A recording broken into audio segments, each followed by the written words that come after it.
Go to the bathroom. Hello and welcome to unMadeGaming, guys. It is Wednesday, and that means we are back with Blades in the Dark 6 and 20, the Shroud. And as you can see, our Dungeon Master has abandoned us because he hates us as much as he hates you. So, we'll jump right in to meet our characters and the stars of today's show. We'll go first to Xmas Ginger Ninja, who left us on a big cliffhanger. Who are you? What are you doing here? And who are you playing today? I'm going to be playing OC. We got a little bit into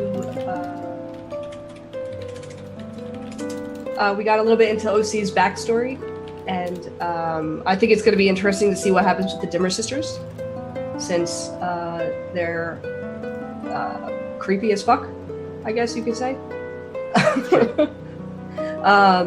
But I'm pretty excited for these meetings. I think it's going to change a lot of the rest of the season. Should be interesting. Sweet deal.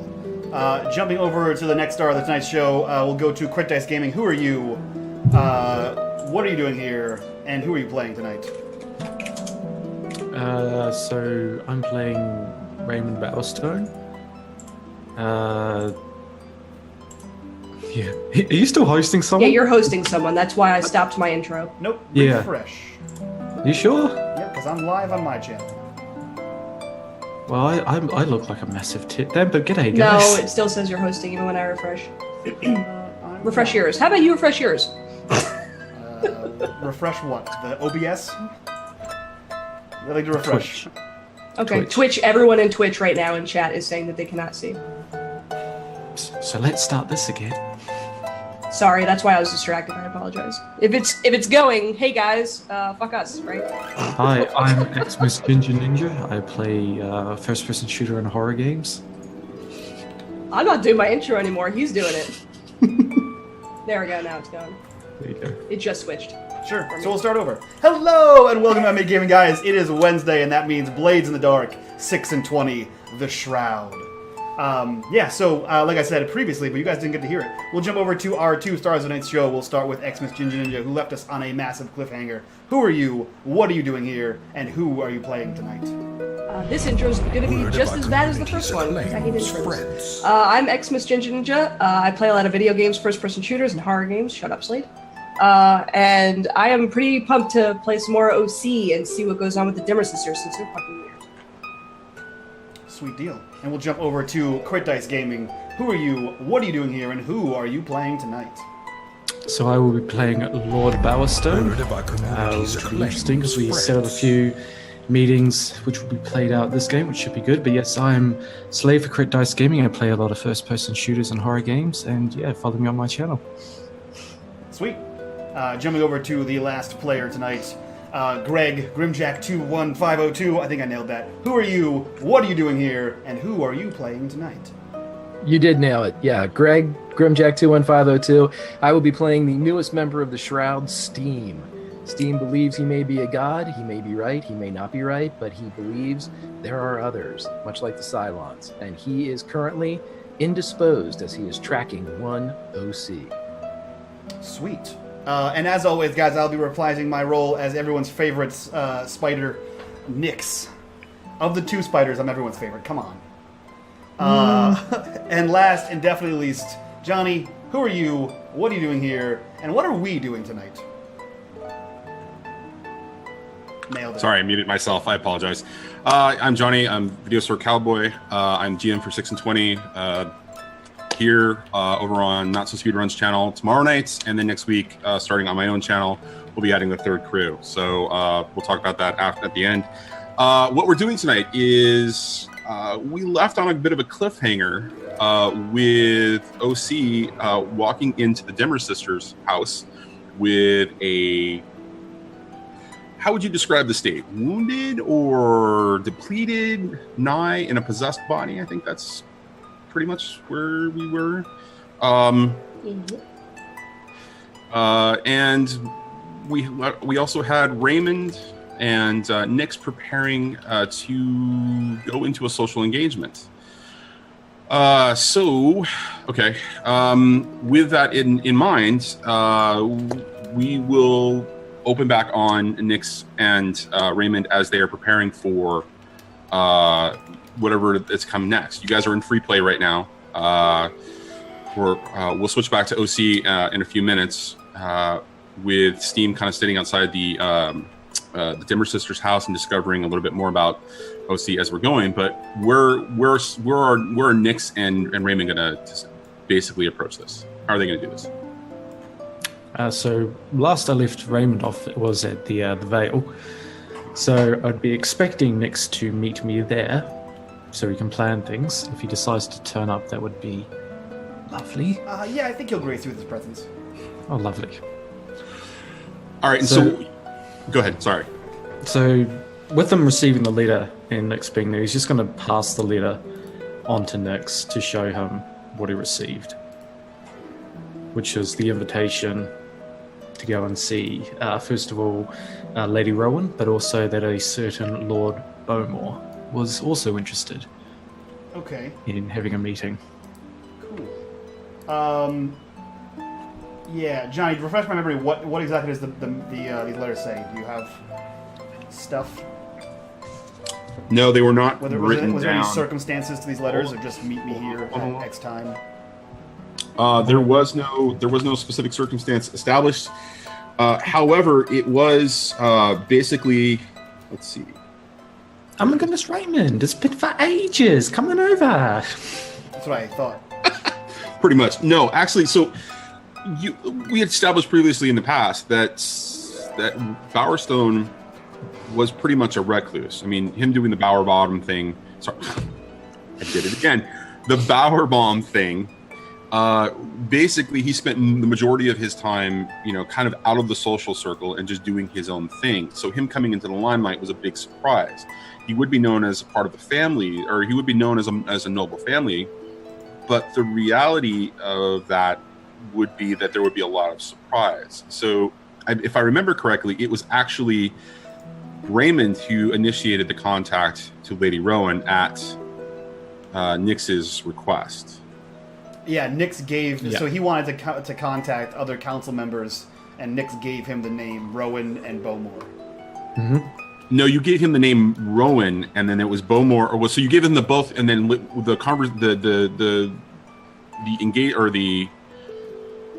request for a meeting with Lady Rowan generated a crit based on the way we rolled it, which then had Bowmore actually contacting Reymond back. So the circumstances were at your earliest convenience, basically.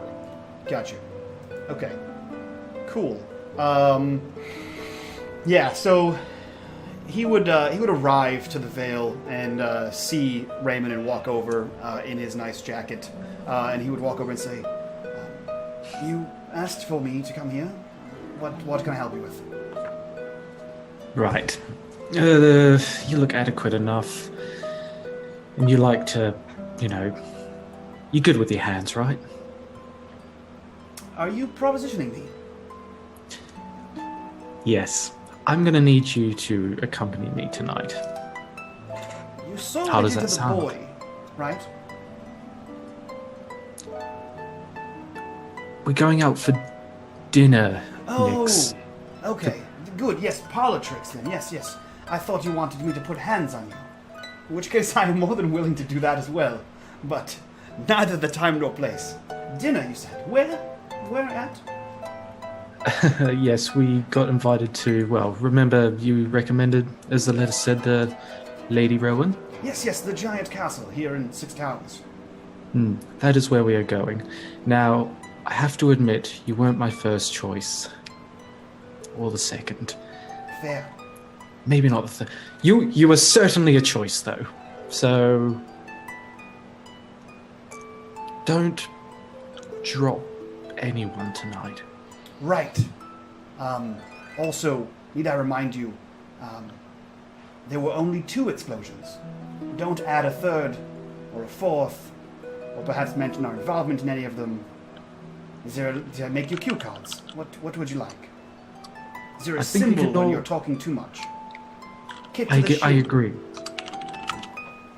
I think a simple cough or hum when I have gone off cue would suffice. Good. I will try to remember that. Not kick and shin, cough.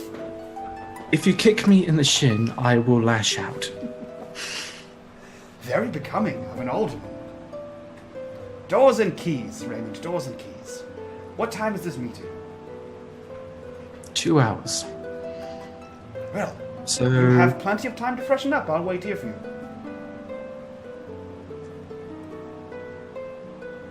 bastard. Oh, were you going to wear your ordinary clothes? Yes, I'm going to wear my ordinary clothes because I don't want to outdo everyone. I must be humble in the eyes of the public. Oh, dear me, cough. Yes. So then we have 2 hours. What information do you have about Lady Rowan? Have you dug up anything yourself? Unfortunately not. I was kind of relying on you for this. You did provide me the names. Although she may have known my parents? Would you like that I conduct the meeting for you as well? No. Small focus for salad. Anything else you'd like me to do? I'm going to give you a small fork in a minute. Come on. Let us stop this.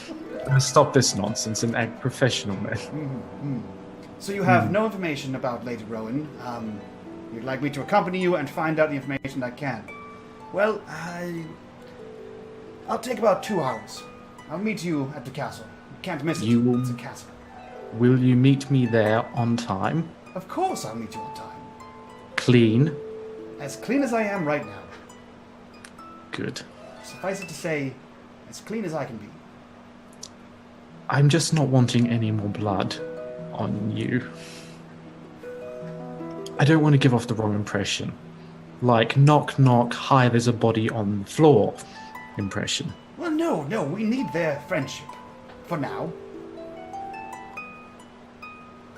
Okay, you go. I'm gonna go put on a jacket. And I will meet you there. Good. And if you turn up any information on your own, please, bring it along with you. Yes. You may go now, Nix. He stands there for a second, like, admittedly wanting to just not do it because he said so, but he has something better to do, so he leaves. So for gather info, let's see here.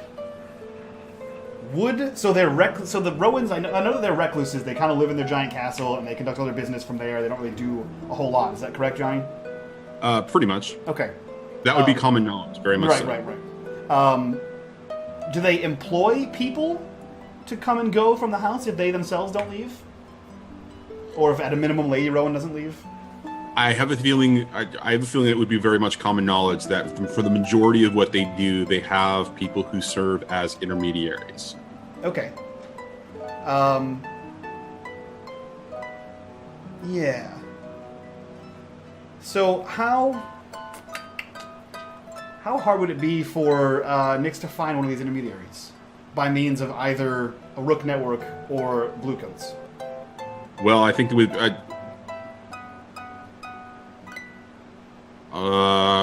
Explain to me the thought process behind the Bluecoats. I have a friend in the Bluecoats. Sure, but explain to me the thought process behind it. Why would they have any insight or awareness? I mean, if they work, so if they're Bluecoats that work in 6 towers, they may see the comings and goings just the same way the Rooks might. They might not have intimate knowledge of who the person is, but they might know this name works for this family. Sure, but okay, all right, okay. I think your better bet would be to push the Rook network into exploring that. Okay. I can do that. I'm pretty decent at that so far. Yeah, so I would contact one of the homeless scattered about between 6 Towers and Night Market. Actually, I would also like to lean on. We have some new contacts in Night Market as well. They are. Let me double check here. We have informants in Night Market. So if business is conducted on behalf of House Rowan, members of the Hive might be willing to let us know, who comes in contact looking for purchases for House Rowan Is that an accurate assumption?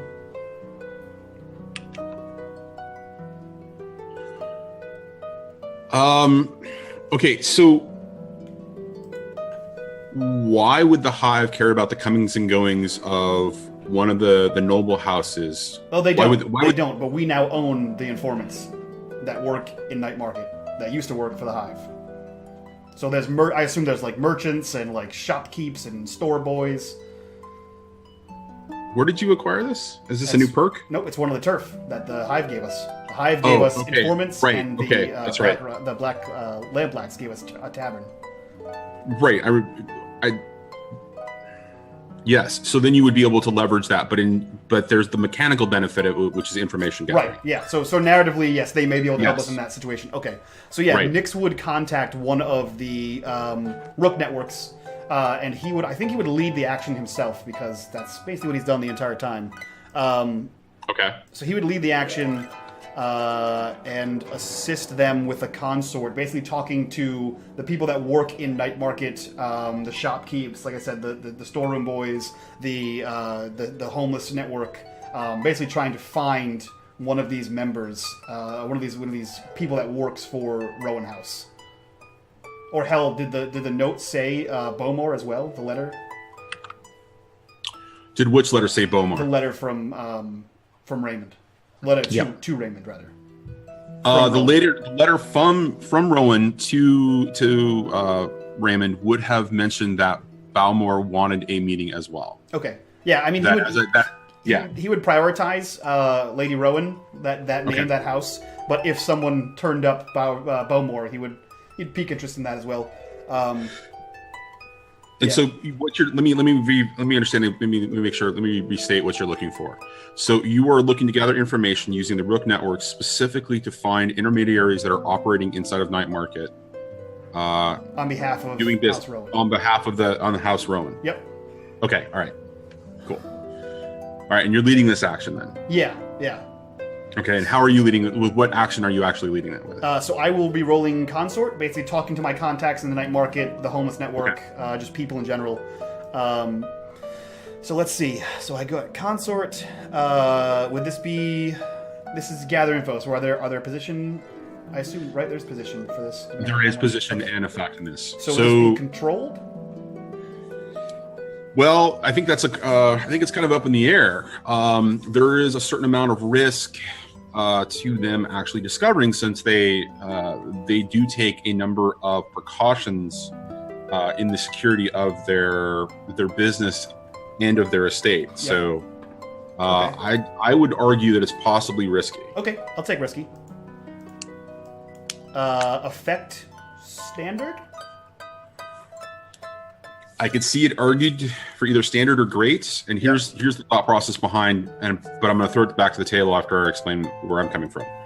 I think that it's possible that it's just a normal set of circumstances where, yes, you will be able to discover essentially all of the individuals who are doing business. Right.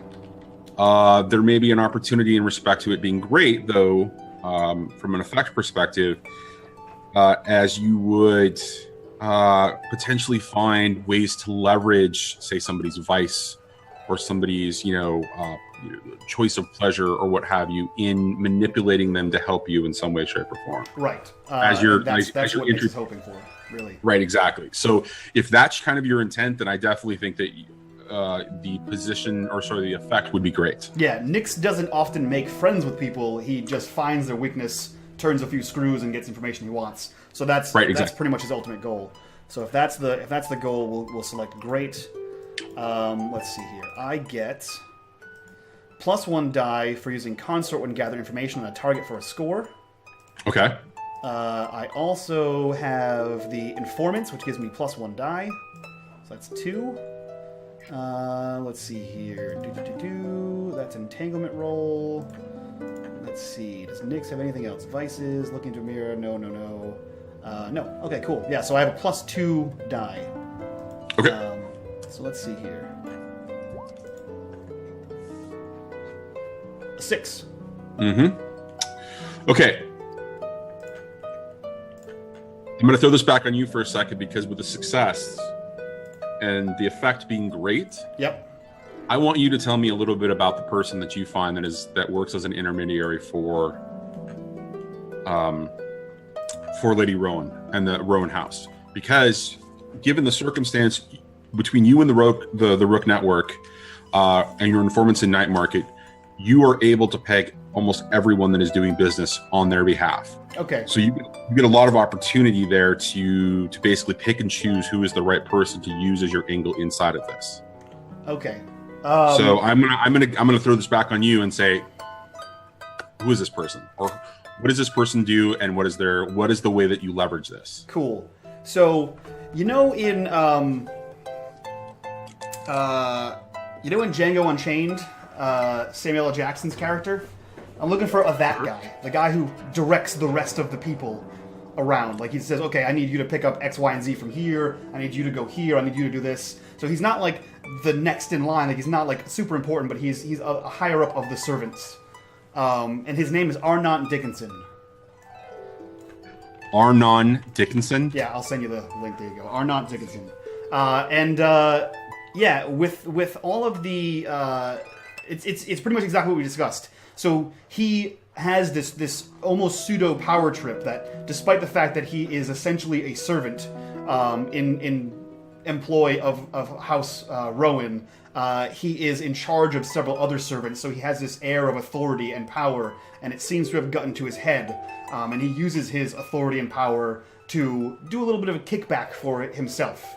And he's been seen in Night Market, with a fancier chain than someone of his station should probably have, or throwing a few burr around too many than someone of his station should be throwing around. And it appears as though he may be either taking kickbacks or skimming off the top, or buying cheaper merchandise and pocketing the remainder instead of giving House Rowan exactly what they want. So Nyx finds this guy who needs money, likes money, and apparently may or may not be stealing money. Okay, so basically, he's the head of the services staff for the House Rowan. He essentially manages all of it, but he has no real authority of himself, and he's a little jealous of the circumstances with which he sees but is not able to partake in. So he's making greedy. Okay, so by leveraging with all that information, you were able to kind of track him down. For a little bit of expediency, how does this conversation go, and what is your eventual intent with him, or is it something that you're going to use as a part of the score? Both. So he meets this guy in, say, some tavern or a brothel or something like that in Night Market. Somewhere where it's shady enough that he won't be recognized, but where he can flaunt some coin. And he's led this way by his informants in the Night Market. He approaches this guy, and he says, he kind of just slides into the booth next to him, like aggressive, like blocking him into the booth. And he orders a round of something, and he says, now, sipping his whatever whiskey, I think. And he says, now, Arnott, it occurs to me that you are in the employ of House Rowan as a servant. You here are well above your means. So I'm not going to tell anyone anything, but you're going to meet me in 1 day's time at this location. And he slides a paper across the table, and it is the address of the bar in Crowsfoot. Oh shit! There's a whole blockade. He can't get into Crowsfoot. Only we can get into Crowsfoot. Sorry. It's a location. It's like we'll call it the Vale. And so, is this meeting happening before you guys are actually executing? After. Oh, it's after the score. Okay. All right. Do you slide anything else but the note to him? Yeah, underneath the note is a burr. A what? A burr, a coin. That's okay. The currency of the realm. Okay. Nerd. Fuck me, getting technical here. I don't think I've ever heard that or read that mentioned in the coin is book. a sack of silver burr. Okay. All right. So anyways, you slip him a single silver burr. Mm-hmm. That's all. Mm-hmm. He looks at this. He picks up the note. He looks at it. He sees the one silver burr under the note. He looks back at you and says, I don't know who you are, Do you know who I am? Do you know who I work for? You may know my name, but do you know the power that I wield? I believe I just informed you exactly what power you wield. Now, you can meet me, or I can meet your employer and tell her exactly where I found you. He begins to pull a little pistol out of his side. And he feels pressure on his ribs as the hidden gun in my sleeve ejects and is pressing into his ribs.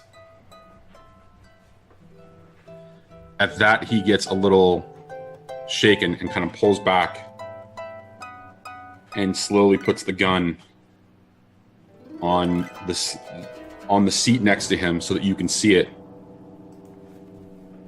He says it's going to cost you more than just a silver burr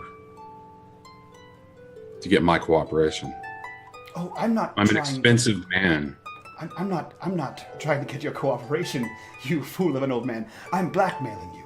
This is what blackmail looks like. Now, when you meet me in 1 day's time, we'll discuss more coin when we discuss what jobs you'll do for me. You can take the burr, carry on with your ways, and enjoy your delicacies. I could fire upon you here, and you can bleed out in a booth of a seedy brothel and night market. Or you can meet me in a day's time, and we can carry on like civilized adults. With his other hand, as his hand is still near the gun, but it's on the seat, with his other hand, he picks up the note. He looks it over, shakes his head, and says, "Fine. Now, if you excuse me, I have to get back to my employer." And there's a click, and the gun retracts into his sleeve, and he says, "Well, have a good day. I will be seeing you soon, my friend." And he leaves this brothel. Okay.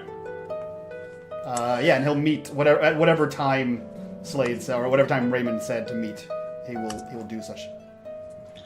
Okay, so this is officially the point where you guys are starting the score, correct? Mm-hmm. Mm-hmm. Okay, so Reymond, talk to me a little bit about the time and place, or the time and circumstance that you chose in order to have this meeting, since it was really on you to at your earliest convenience, which seemed like an unusual request given, or an unusual circumstance given given what you know about House Rowan. I mean, tell me about why you chose the particular time and, what the intent behind that coming into this. So with it wants to be a bit of a sense of urgency with everything that's gone on, especially in Crowsfoot. Okay. The reason for the time, though, with it being essentially we're going to be doing it, I think it said it was going to be dinner. Did not say any. It did not specify anything at all, actually. All right, we'll go for dinner then. So that way it's later in the evening, have a few drinks so it's socially acceptable. Okay. I think, yeah, that would be the best Okay. way to do it. So it's a dinner evening event at the earliest convenience because it is a pretty pressing matter. So in your response, you let them know that you will be attending, that you would like to attend dinner with them. Okay. All right. So, all right. Given that this is the beginning of the score, and because in this particular circumstance, it seems like you already have answered the one question that's important in the score, which is how you're actually getting in there. Hold on. Let me double check this real quick, guys. So with a social, it's the social connection. You've already established the social connection. You're coming for dinner. All right. How are you coming to this meeting prepared? Like, typically the question would just be generally about loadout. But in this particular case, because it's a social engagement and you're doing something that's necessarily not what Reymond Bowerstone would do. Mm-hmm. He was a fisticuffs kind of guy, right? He was somebody who would fight his way through a situation and use his fist to establish, a precedent. Mm-hmm. What is Reymond Bowerstone, new candidate as alderman, or new candidate for the alderman seat of Crowsfoot? How is he going to come to this meeting? How is he going to be dressed up? What's he going to bring with him? And then I'm going to position the same question to how is Nyx doing the same thing, and what is Nyx coming to the table with it? How is he coming to look, that kind of a thing. All right. So for Reymond, he's going to be coming in neutral colors, probably a grey-toned outfit. As far as weapons go, he's not going to be wielding anything. He's going to be armorless, weaponless, no canes or anything of the sort. He's essentially, if he's open, he's not going to be anything that I can just snap to and say, oh, he has a knife or a hidden something. No, there is none of that on him. Okay. All right. Yeah. All right. And last question. Are you representing any of your family's supposed wealth? Or are you coming as a simple man of the people kind of an approach? No, I will be representing the family. So Bowerstone. So with the slide, they get the fine clothes and jewelry. So I will be in fine clothes. Full regalia kind of a thing. Yeah. Okay. All right. Cool. Now, Nix, how are you coming to this? Because Bowerstone wasn't, Reymond wasn't very clear. He was just ordering you around. So it almost sounds like he left, how are you coming to this particular gathering? Nix looks exactly the same as he did on the night of the gala, when he was introducing and welcoming people and announcing them. Because that day he was in the servitude of Lord Reymond Bowerstone. So he comes not in his leathered coat, not in his, open-vested, chest hair popping out. He comes in like, a suit, like a dapper suit. Not an expensive-looking suit. Probably not from Dunwich & Sons, probably from one of the lesser-known merchants. But it comes in a nice suit nonetheless. I do have my concealed palm pistol because, why not? I also have a vial of slumber essence, because also why not? I have my cover identity, which is someone who works for the employee, like his campaign manager, essentially. That gives me like paperwork from the city that looks official. And I'm also bringing a fine bottle of Dagger Isles whiskey on my person. But you're not representing yourself as somebody from the Dagger Isles, right? I am from the Dagger Isles. I look that way. Like I'm copper-skinned. I look that way. I'm bringing a gift to a person of higher stature than me. Okay. All right. Yeah. Fair enough. All right. It's one of those like I'm subservient. I'm bringing you a gift because you're my better kind of thing. Like you never show up for a date without roses or whatever the fuck nonsense. Sure. Absolutely. And then I bring a leaflet of not a leaflet, but a folder of documents that has been pre-prepared. I assume between Bowerstone and Nix. It's essentially campaign documents, like his intents and plans and anything formal that has been discussed. Okay. With that, let's get to the engagement roll.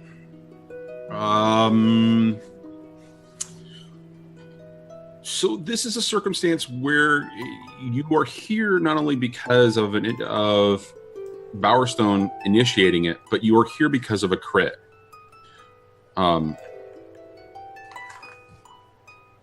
So the initial 1D, as the base roll, I think you get an additional D immediately, specifically for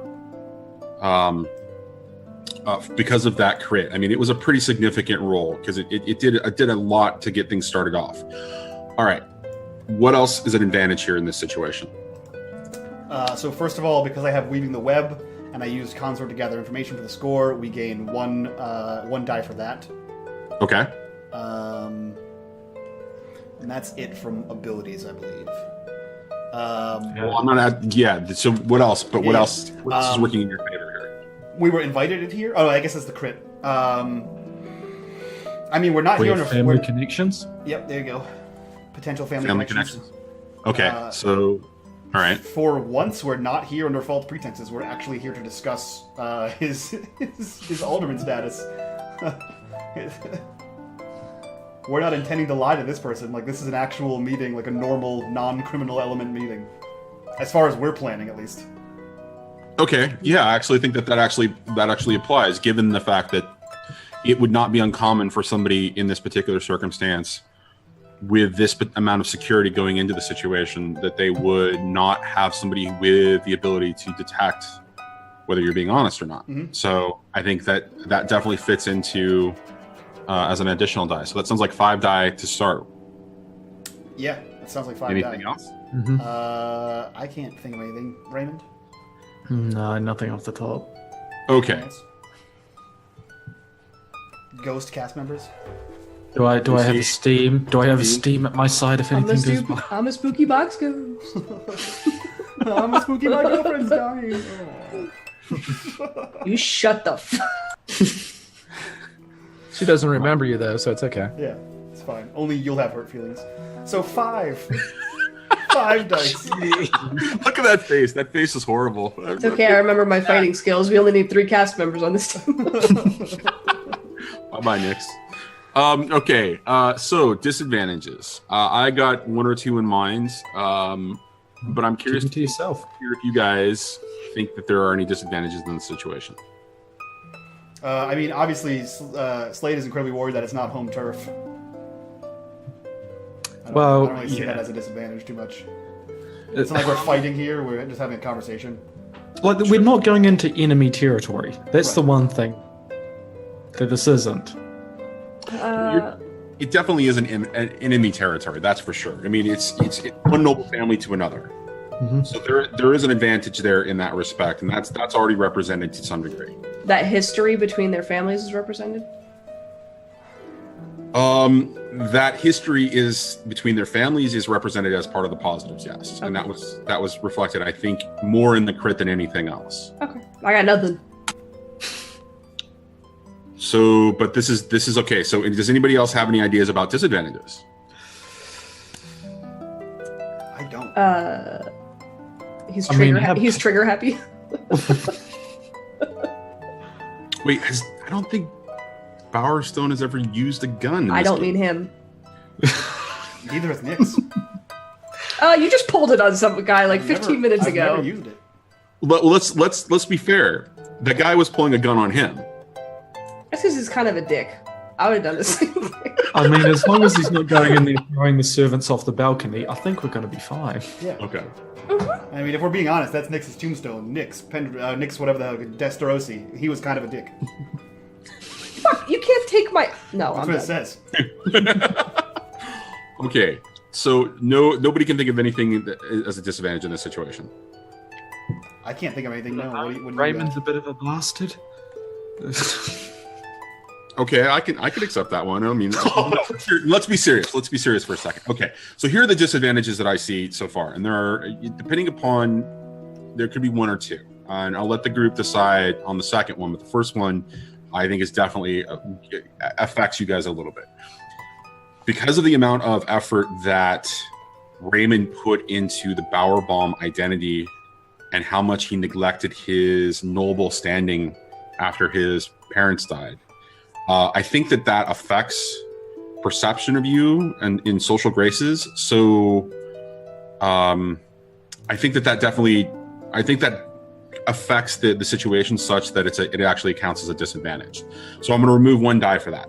Now, the second set of circumstances that I think as a disadvantage, and I'll let the group decide this one, is that while you are aware of how much security is actually put into Rowan House, and while you were spending all of that time doing all of the finding of to get information about who was the best person to talk to in the situation. So when you contacted Anat Dickinson, you didn't actually ask him any questions about the setup at the house or the circumstances of the house or the security of the house. You didn't actually exploit the situation such that you don't know what you're walking into. So I'm going to throw that back at the table and see what you guys think about that being a disadvantage.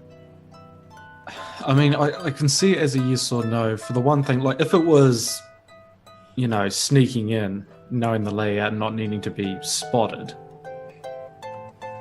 then I could see it. But this is merely not what it's meant to be about. We're not expecting a fight to break out. This is merely just a dinner that is happening. There's not going to be any business going on. Okay. Unless the disadvantage is going to be that they're going to turn on us. and we're expecting that, then I would see it as a disadvantage. But that's not what this whole thing has been intended for. There's not meant to be any shady dealings happening here. It's meant to be pretty upfront. So unless someone is going to shoot someone and cause issues. Yeah, Nix wouldn't have asked that intentionally for the same reasons. He doesn't think he thinks this is a social engagement. He's not concerned about the terrain because he doesn't plan on fighting, and Nix doesn't plan to enter any situation where he doesn't think he can talk his way out of. So he, like, the unfamiliar ground or what's going on in the house doesn't pertain to him for the point of this meeting. He thinks that we're going to walk there, someone's going to open the door, escort us in, we're going to have cordial conversation with the noble house. That's how it's playing in his mind. So he would never have asked that question. Yeah, okay, I don't see it as a disadvantage unless we're expecting a fight and Nix isn't expecting a fight, and it doesn't appear as Bowerstone's expecting a fight either. Okay. Like, we have nothing to show us that there would be a conflict here. We were invited under nice pretenses, at least. Okay. I'm sorry. I'm sorry. I have a response to that, but I wanted to ask Steam and OC if they had anything, if they wanted to add to that before I talk about my response, and then we can roll. I didn't mean to interrupt you, man. I want to say this real quick because this is their score. I agree with both of the things you said, but I think if you go with the second one, where there wasn't a lot of like intel garnered, whether it be intellectual, social, or emotional intel from the inside of the estate, you can also bring forward an additional advantage from that, in that this is a rather, not necessarily public in the public aspect, but I'm sure it's known in the social circles that Lord Bowerstone's come out as an alderman. He's coming to meet Lady Rowan, and that there's a kind of a Game of Thrones thing happening here where there has to be an acceptable meeting, a conclusion, and that type of thing. So there's rules that would become in place if it was viewed as anything other than a social meeting. So if you have to bring in the tactical aspects of it, I think you can also get a bonus die from that for just because of the social aspects of it, like the societal impression of it. Other people might want to start having meetings too, like, oh, he's having meetings with them, we should, like the other council. Well, so I think that's a really interesting point. The question that I would then throw back to you, and this is about real intent. This isn't about, oh, I've had a chance to think about it because other people brought it up. This is about real intent, and I need both Nix and Reymond to answer this, honestly. I'm not suggesting that that's not going to happen. I just want to make sure I'm prefacing that so I understand the original intent. Was this a meeting that was designed to happen very quickly, or was this a meeting that was designed to happen very publicly? Those are two different intents. Because the crit determined that it was not only going to happen very quickly, but also happen in a way that was really, really to your advantage, including the Balmore situation. But from your original intent, I mean, and this was like a couple of weeks ago, right? So I'm not expecting you to have like a long, like thought out, I'm not expecting you to be Trindane and like overanalyzing the situation and like telling us everything that was going on. Maybe Mike, but or maybe Greg there. But what was the intent originally? Was it to have it quickly? Was it to be very subtle about it? Because when we talked about it, and the reason I'm asking is because when we talked about this, we talked about the structure of what everybody in Doskvol understands publicly versus what the criminal element and the noble families would really understand, which is money is power. So I could see it going either way, because he's not hiding it. This isn't going to be a secret meeting that was kept so hush-hush. Sure. But at the same time, it's not like he's publicly announcing, via the press or the newspapers that such and such nobility is getting together. I mean, if servants talk and word got out around the noble houses, then that would be absolutely fine. It wouldn't hinder anything. If nothing got out and it was kept to themselves, it still wouldn't hinder anything. So either way, if public knows, then the public knows, and it wouldn't throw Reymond off, and it wouldn't gain any advantage. It's just, I can see it going either way. Okay. Yeah, I think the original intent was for Reymond to speak with the other aldermans, and Nick said, no, speak to these people because they're higher profile and can get you further. So I'll even take one stress to do a flashback and have the seed spread through the Rook network. No, I think based on the points that Steam or Greg and OC are making, I think the points that everybody's making, built on what Slade just said as Bowerstone. I think that not only does that make sense, but I think that the extra advantage die that is brought up, you guys get back. So instead of it being 4d6, it's now going to go back to being 5d6. Okay. All right. So with that, I don't have any other disadvantages that I think are going to come into play. I'm going to have Reymond go ahead and roll the engagement roll. So go ahead and click on the fortune button on your character sheet. Mm-hmm. And then just add 5d6.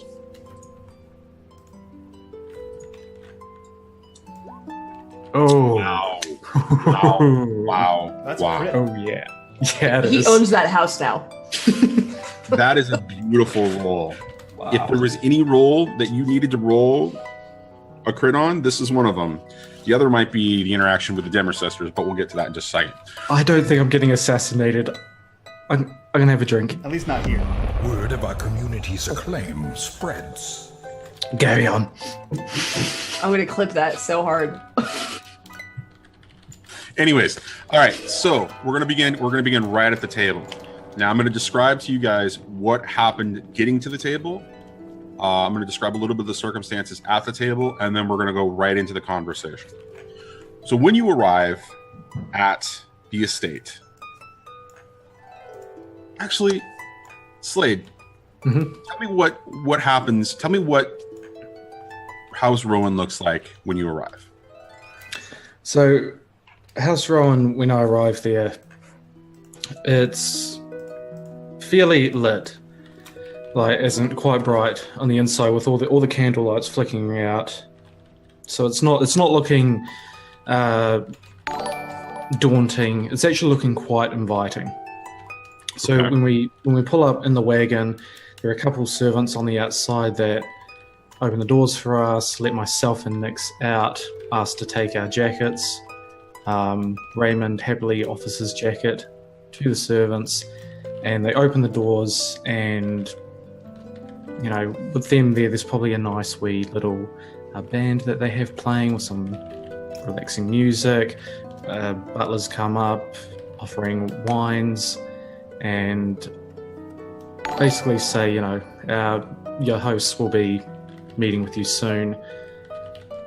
It's just a really warm and inviting place, something that Reymond wasn't expecting, but nonetheless makes him more relaxed at how hospitable they are being. Okay.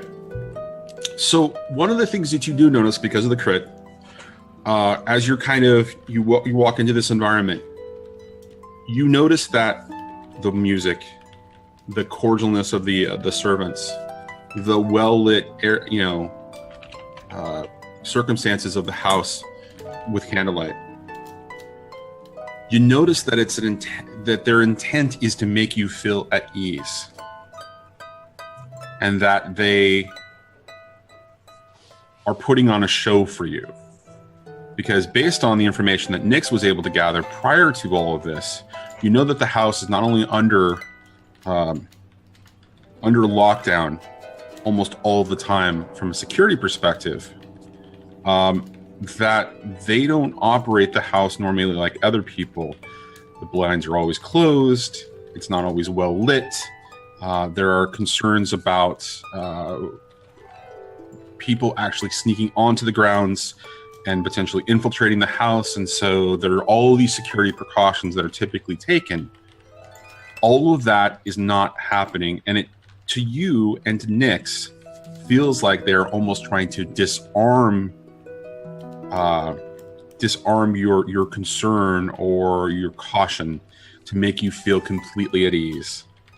Thus, it ticks off of that little point in both of your brains as you're in the back that there is something not quite right here.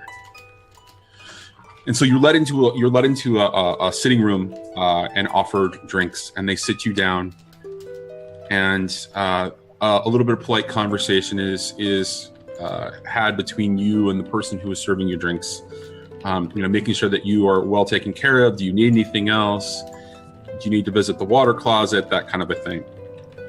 And so you guys are given a few minutes to just kind of, sit or stand there in this sitting room, taking in the grandeur of the room. And again, there are many things, many steps taken, many actions taken that you can tell to make sure that they disarm you of the idea that this is a house under lock and key, under lockdown. The room is very, very clean, almost no dust whatsoever. It's incredibly well lit. The music that you heard from the little group that's playing in the essentially the entryway, the door is opened in such a way, and the music just kind of comes in very slightly, and it's just meant to settle you and make you feel at ease. And so again, that little bit in your brain, that little point of caution in the back of your brain is getting itched that there's something not quite right here. And then you're brought into the dining room proper as Lady Rowan steps up to greet you, along with the head of staff, Mr. Dickerson, as he's referred to in the house. And when they come up, she greets you. She bows, does not shake your hand, though. She offers you a place at the table. She settles down as well. She says, "I apologize. The Lord of the house will not be able to join us tonight. He has other business." And you all sit to the first course of the meal, which is some sort of eel soup, but it's spiced in such a way that it is very uncommon tasting in any other eel soup that you've ever had. Now, eel soup is one of those things that's very common in Doskvol. It's almost like, think about it like a very common dish that you would know just in general, but this common dish that you would have on a regular basis, a dish of the common people, is spiced such that it's incredibly tasty, and you were surprised. And as you're eating, you're finishing this first course of the meal, Lady Rowan looks over to you and says, "So, Mr. Bowerstone, Lord Bowerstone, I knew your parents well. How have you been since your parents' death?" With initiating the conversation on his parents, his breath sort of shudders as he takes a breath in, and it's the years were difficult, but time can only heal those wounds. "Oh, yes, I understand," she says.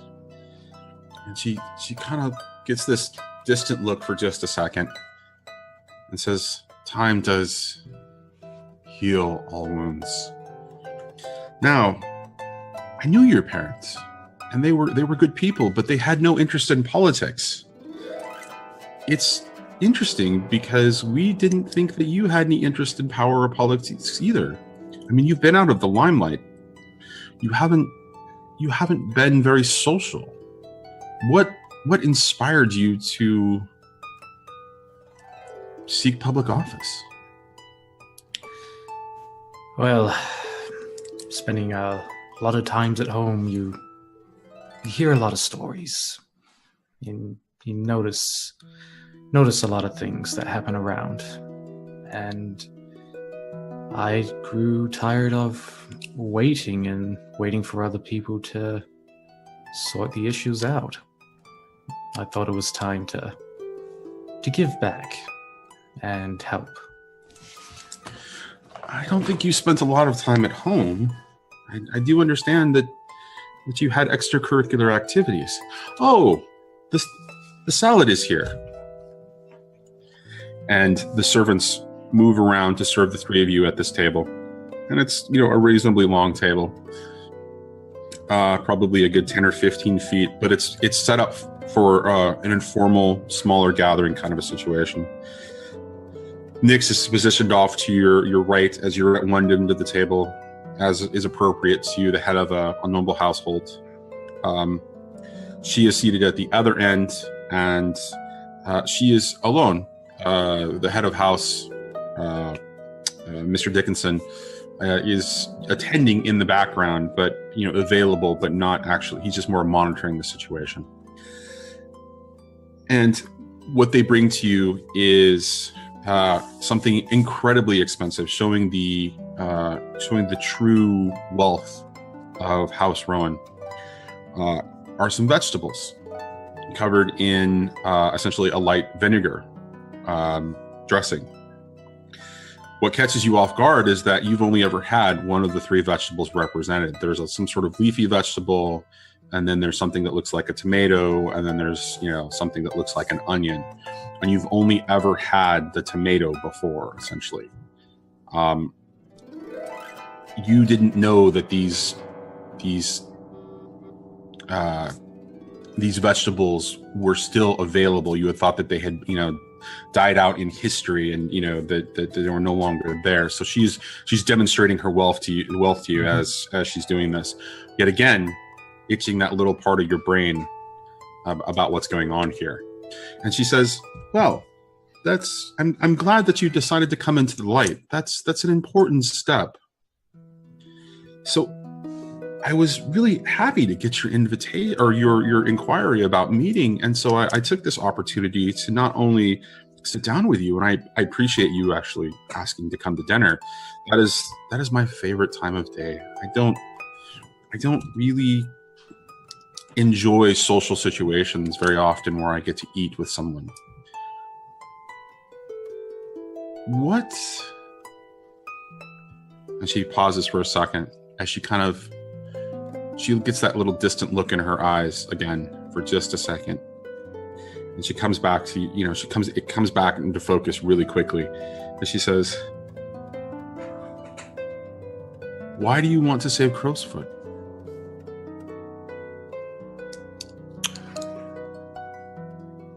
Well, if I'm being completely honest, it's just the starting point of where I think things should start. The conflict between those rival gangs. It was essentially a war zone that, what if it spread north and attacked the higher provinces? It could disrupt Doskvol itself. I think we need to hit it at the heart of where the biggest conflict is at the moment. Well, certainly with everything that's going on there, it needs to be sorted. And you think that the council doesn't keep it contained? I don't think that they don't keep it contained. Like I said, it hasn't spread anywhere, yet. But over time, who knows what could happen? And I prefer to make sure that things are kept in place, if you know what I mean. And with that, she kind of sits back and she looks at you for a second, and you get the feeling that she's looking at you with real scrutiny for the first time. Like she's actually seeing you for the first time. And she responds by saying, "Is that a threat? That there isn't, that the peace won't last? That we can't keep it contained?" And she leans forward, and as she does, you see that there's an intense seriousness on her face. No, of course not. How rude of me to come into your home and to threaten. Of course not. I am, as I said, being on the outside, you hear the stories, you see what's going on. Worse, it just keeps progressing worse and worse. Where comes to the point where it becomes too much? That it was too late to keep it contained. I want to run and to help because I want to put all my efforts into helping contain it, if not retract or, reduce the crime and the wars to an all great number.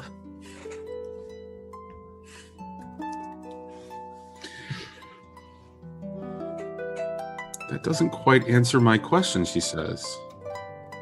You seem to imply that there's a circumstance that's going to change, that we're not going to be able to contain it. And I'm just concerned. Because I want to support you. As a member of the council, I think it's wonderful that you're stepping into the limelight. We've always wanted the Bowerstones to become a part of the guidance of Doskvol. I mean, your parents, their death was tragic, and they were good friends. And it was really a shame what happened to them. I mean, I miss them dearly. And so I look for the day that I could work with you, and maybe we can build a friendship. And I would like that very much. I'm just not comfortable with because it sounds like there's a threat in here that there's going to be unrest unless you take on this position. So I just want to understand. Well, as I see it right now, with the position being open as it is for someone an alderman, I think I am the best person to take its position. If we leave it to someone who is not qualified to do such a thing, then I fear that it will get even more dangerous. But if I work together with the other aldermen, the other council members, working together for what is the better goal of all of Doskvol, then wouldn't everything be better for everyone? You see her visibly relax at first as you begin to answer her question. But she tenses again as you imply a threat of the greater good of Doskvol. And you see her stiffen at that mention. She says, all right, I think I understand your position now. I appreciate you coming to have a conversation with me. She waves away the second meal. And it's at that point that you notice, again, that little itching in the back of your head because you got the crit, and it's just you're taking in all the circumstances of how much she's attempting to this entire situation is attempting to disarm you. That little thing that's itching in the back, you realize, both you and Nyx realize, that she never actually touched any of the food on her plate. And so it gets taken away, and the servant walks around and pours more wine around the table. And she says, I'd like to offer you a toast before our final course. And she raises her glass and says, to your very good health and our partnership. To yours as well. Does she drink? She does. Do you? And all the wine was poured. I'm sorry? So was it the same liquid coming out of the same? Oh yeah, it was the same bottle that you were served to before when you started dinner. You would have noticed that, absolutely.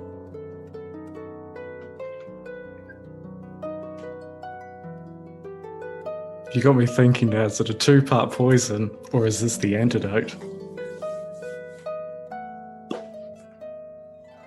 I think you're going to have to drink and find out, unless you want to take some sort of flashback or other action to determine the circumstances of this situation. Am I able to flashback and not eat?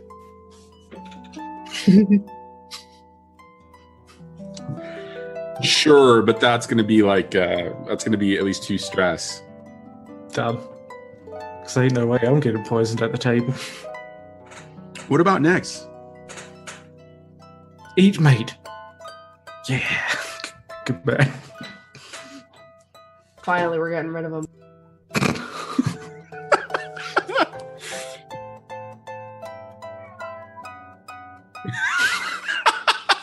How big of an asshole are you talking?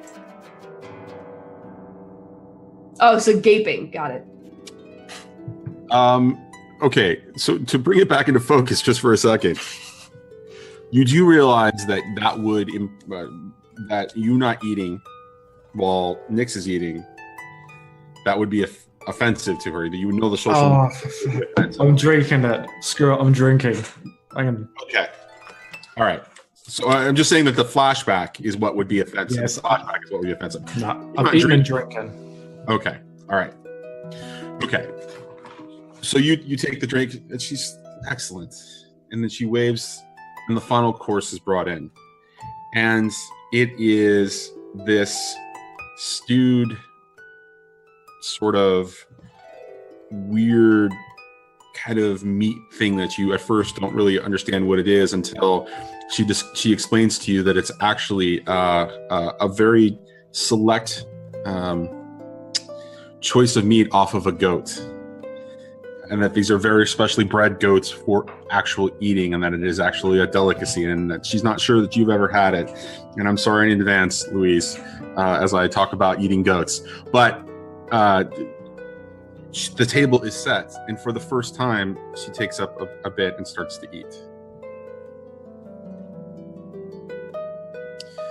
And she says, "Now, does your man have the plans for which you wish to execute your campaign for alderman?"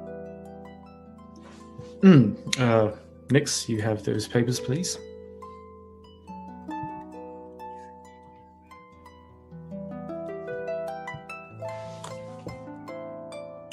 Okay. The servant carries it around, brings it over, and she begins to kind of flip through it. Now, what's in the documents?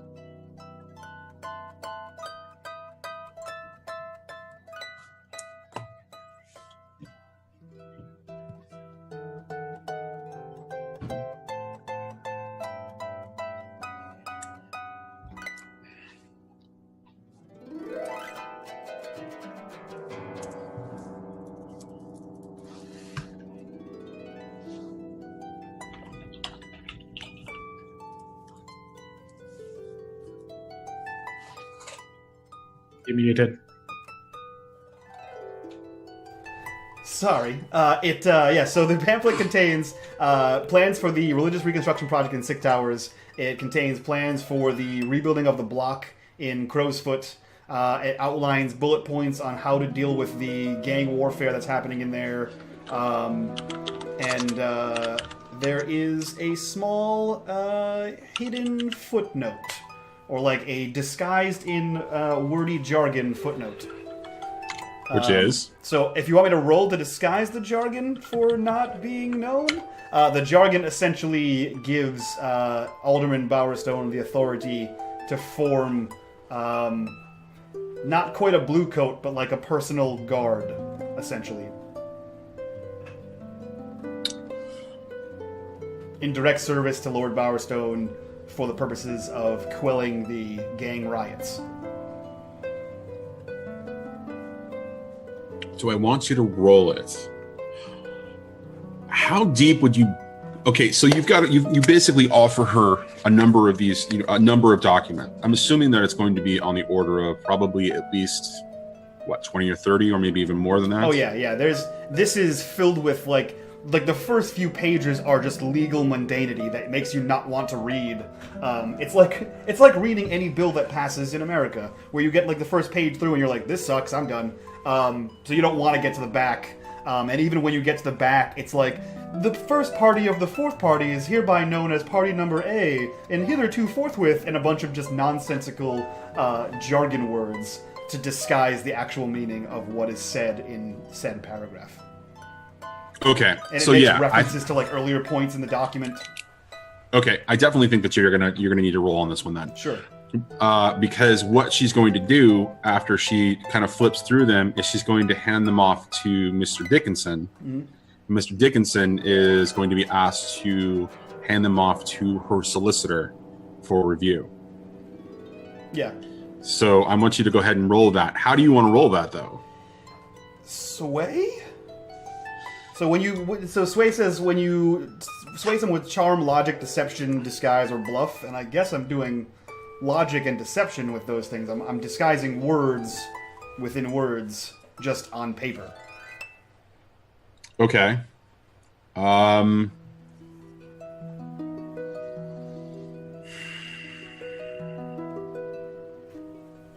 Yeah, I think that's probably the best. I mean, I could also see a consort circumstance here, but Sway seems like probably your best. Or you can leave it up to a fortune roll of some kind. I mean, I'll do consort. It just seems like it applies less, because consort is my connections with like heritage and stuff. Well, what I mean is that, so the reason I would say consort is because when it comes, so you're definitely applying deception to it, mm-hmm. but what you're dealing with is the circumstance of legal documents as they apply to the city. So a lot of that legal documentation, you're not hiding it from Lady Rowan. You're not even hiding it from Mr. Dickinson. You're hiding it from her quote-unquote legal experts, who would be the solicitors, who would know the letter of the law in a very specific way, right? So they would be experts in that. So you essentially doing that, you would be essentially consorting and going through and manipulating what those documents are. That's, or at least in the circumstance, knowing the rules, knowing how things work, essentially. Okay. That's what. But I'm not suggesting that you roll on consort. I'm giving you a reason why I would think it's possible. Yeah, I mean, if as I look at consort, it does say to gain access to resources, information, people, or places, and that's more or less what I'm trying to do, is gain access to information and her resources to, essentially make him alderman. Okay, but Sway works for me too, because it's the deception part, and what you're trying to do is actually manipulate people into misreading the documentation. So I'm okay with that. Position is definitely, I mean, so what you're essentially rolling for is the ultimate result of what happens when those documents are discovered. So, or when those documents are reviewed, because they're not going to happen as a part of the score, but this is going to be a result that determines things that happen afterwards. Right. I'm gonna go with consort, and as Lady Rowan hands the paperwork off to Dickinson. To Mr. Dickinson, Nix makes solid eye contact with the man, and Mr. Dickinson recognizes his face.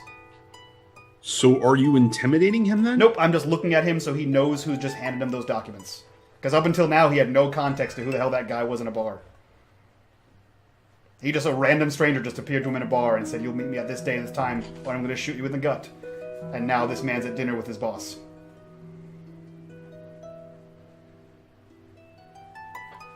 Okay, I'm just trying to understand how. Okay, I understand how that circumstance works post this roll. I'm trying to understand how that circumstance rolls. Does that have any effect on the roll itself? No, it's just I'm using consort instead of sway, because now there's multiple people involved in this thing, and so he kind of is consorting with multiple people at this stage. All right, excellent. Okay, so position, I think, is, to me, is risky in that it's going to be reviewed by a series of legal individuals after this. So I agree. I don't know that there's any way to argue that it's a completely controlled situation unless you do a flashback and get and intimidate or otherwise coerce in some way her solicitors. I don't think Nix had 2 hours to do that. Had enough time to do that in 2 hours. I would almost argue that it might be desperate because Nix has no legal background. Well, that's true, but I also remember that while it was Bowerstone that set the time when you were going to make this. You were going to get involved in this particular circumstance. That he set the precedent of 2 hours. I think that there's an opportunity to say that Nix did all of his research prior to that. Okay. When he first recommended Rowan and Bowmore, as the people that Reymond should be contacting. So. Yeah. Yeah, I would say he would have done his research, but I don't think he would have found someone to read it for him. He's fairly confident in his own abilities, whether they lack or not. I don't think he would have. All right. No flattery. I'll take risky. All right, so it's risky. Okay. And then effect. And then I would say that it's standard, bordering on great. Yeah, I would say great as well, because if they buy in on this, it pretty much grants Slade way more. Sorry, it grants Bowerstone way more authority than any alderman should have. Okay. With the backing of a noble house. Or Okay. a council member at that. So I have documents, which gives me +1. Okay. They're not fine documents. Okay. Let's see. What else do I have? So what is your current dice pool right now? Is it 3? It's 3 + 1. Okay, so it's 4 at this point. Yep. Let's see. What else does Nyx have? Nothing. Pretty much nothing. Yeah. Okay. That's all I got. Do you want to push yourself or take a devil's bargain? Push is what? 2 stress? 1 stress. 1 stress. Okay. I will take the stress. And hold on just a second. Let me double check. It's 2. I think it's 2 too. Flashback is 1. Well, a flashback can be 0 or 2, 0 to 2, depending on the circumstance. But you're right, it's 2. So I'll take stress and push to 2. Does Bowerstone assist, and if so, how? I think so. Like, I'm going to assist you. He would have helped you in writing these up, because there's no way he's just going to let you write them all by yourself. Because who knows what stupid things you're going to put in there. Okay, so you saying it that way actually makes me think that that's a disadvantage to the circumstance, and that the role is going to be desperate. What if? Because this is so. So the way that you just communicated. How about I spin this for you? What if Bowerstone was the test dummy, and he gave it to Bowerstone to read, and if Bowerstone said, "Yeah, that looks fine," he knows, okay, it passes the Bowerstone test, and he stopped reading and didn't get to the juicy bits, or didn't understand the juicy bits. Again, that's a risky. So that's a desperate circumstance because you didn't actually validate. I mean, the fact that Bowerstone decided that he couldn't trust Nyx, right? It's not that he doesn't trust him, but it's not going to be assless chaps Tuesday. Aren't all chaps assless? Didn't we have this conversation 2 weeks ago? We already had this discussion. It's been validated. All chaps not on are assless. Tuesday. Anyway. Okay. But so your arrogance is what I'm implying is actually the disadvantage in the circumstance. Okay. So if Bowerstone is arrogant about his interaction with Nyx when working on this, then that makes the situation desperate and great. Okay, so I'll reroll. So desperate, great, +2 dice, and does that count as an assist from him? Okay, yes, so that will count as an assist. One stress for that. Yes. A 5. With all that dice, you only got a 5. That's crazy. Yeah. Okay. All right. Dickinson takes the documents, makes eye contact with you, gets a little uncomfortable, and immediately looks away and kind of shuffles back. Lady Rowan kind of looks at him as if there's something weird, but she doesn't notice that it was you that the interaction happens with. And she says, "Oh, well, that's fantastic. So I have a question for you, though, in your documents." And I flipped through them quickly. I didn't look at everything, but it looks like you're not expecting to face any opposition. Have you not heard the announcement? Someone else is running. Horace Keel, noble family out of Brightstone. The Keel family happens to be one of the minor Leviathan hunter groups. I'm a little surprised that you hadn't heard that. In all honesty, I'm a little too busy sorting out my own campaign and needing to worry about something else. He's put on a pretty good campaign. And she begins to describe a platform of circumstance where she points you to a couple of things in the newspaper, or in the local paper, in the something in the Doskvol paper, the local, and she talks about the circumstances with which he is choosing his platform. He's talking about all the violence in Crowsfoot, campaigning on preventing further outbreaks of the type of violence that was the massacre that you guys know as the Leviathan Parts massacre, right? The conflict between the Red Sashes, and he's talking about getting control of the Skovlin refugees, because there has been a lot of he's basically campaigning on a circumstance of discrimination against the Skovlins, because he blames the Skovlins for the actual explosions that happened not only in Crowsfoot but also the Lightning Barrier Tower. And so she begins to outline in this, and it's clear that he's campaigning basically on fear around the circumstances of the two explosions, and he's blaming the Skovlin refugees for it. This is their response for the Unity War, and how their frustration with not having the type of independence that they're looking for, and not respecting the empire, and how they're trying to upset the balance that is Doskvol. And so she just, as she outlines this, you get a little bit taken back about how thorough this particular person's this Horace Keel's campaign platform is. Interesting. I didn't even know that they found out who did the 2 attacks. Oh, it's not known, but that's who he claims, and it's been quite effective. He's been campaigning in among the other aldermen. He's been having a conversation, and I have an appointment set up with him next week. I mean, he's focusing on the ground up. He's trying to present himself as a man of the people. Interesting. And what is your take on his stand? Speaking family friend to family friend here.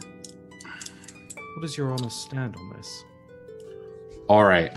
So, are you trying to sway or consort with her in this particular case? Definitely swaying. Okay. This is a risky situation. Mm-hmm. Because your relationship with her is only beginning tonight. Mm-hmm. The family history that you're playing on, that's a touchy subject for both of you, Mm-hmm. right? Or at least it seems that way, given that she shows some amount of affection for your parents. If she wants to keep So- bringing it up, I'm going to use it. Well, so you've also had negative reactions to it every time up until the point that you brought it up. So that also is probably going to put her on edge a little bit. So you bringing it up, I think that from a position perspective, this is risky. Does anybody have any other? I mean, is it desperate? Does this actually fit into a controlled circumstance? You're shaking your head down there, Steam. Do you think this is desperate? Well, explain it. I'm reading too much into this, but I see where your questioning was going earlier, and I believe that this is the moment where you. I mean, I don't want to feed you. I'm not feeding you, Johnny. You're not feeding me, but this is the meta of it, right? And that you're, because we're talking about position here. Right. If I'm talking about position, I do think that there's a very good argument that this is desperate, because I feel that the result of this roll could determine a lot of things, and not necessarily even a good roll makes this positive. It just makes it survivable. So I say there's an argument for desperate. How's that?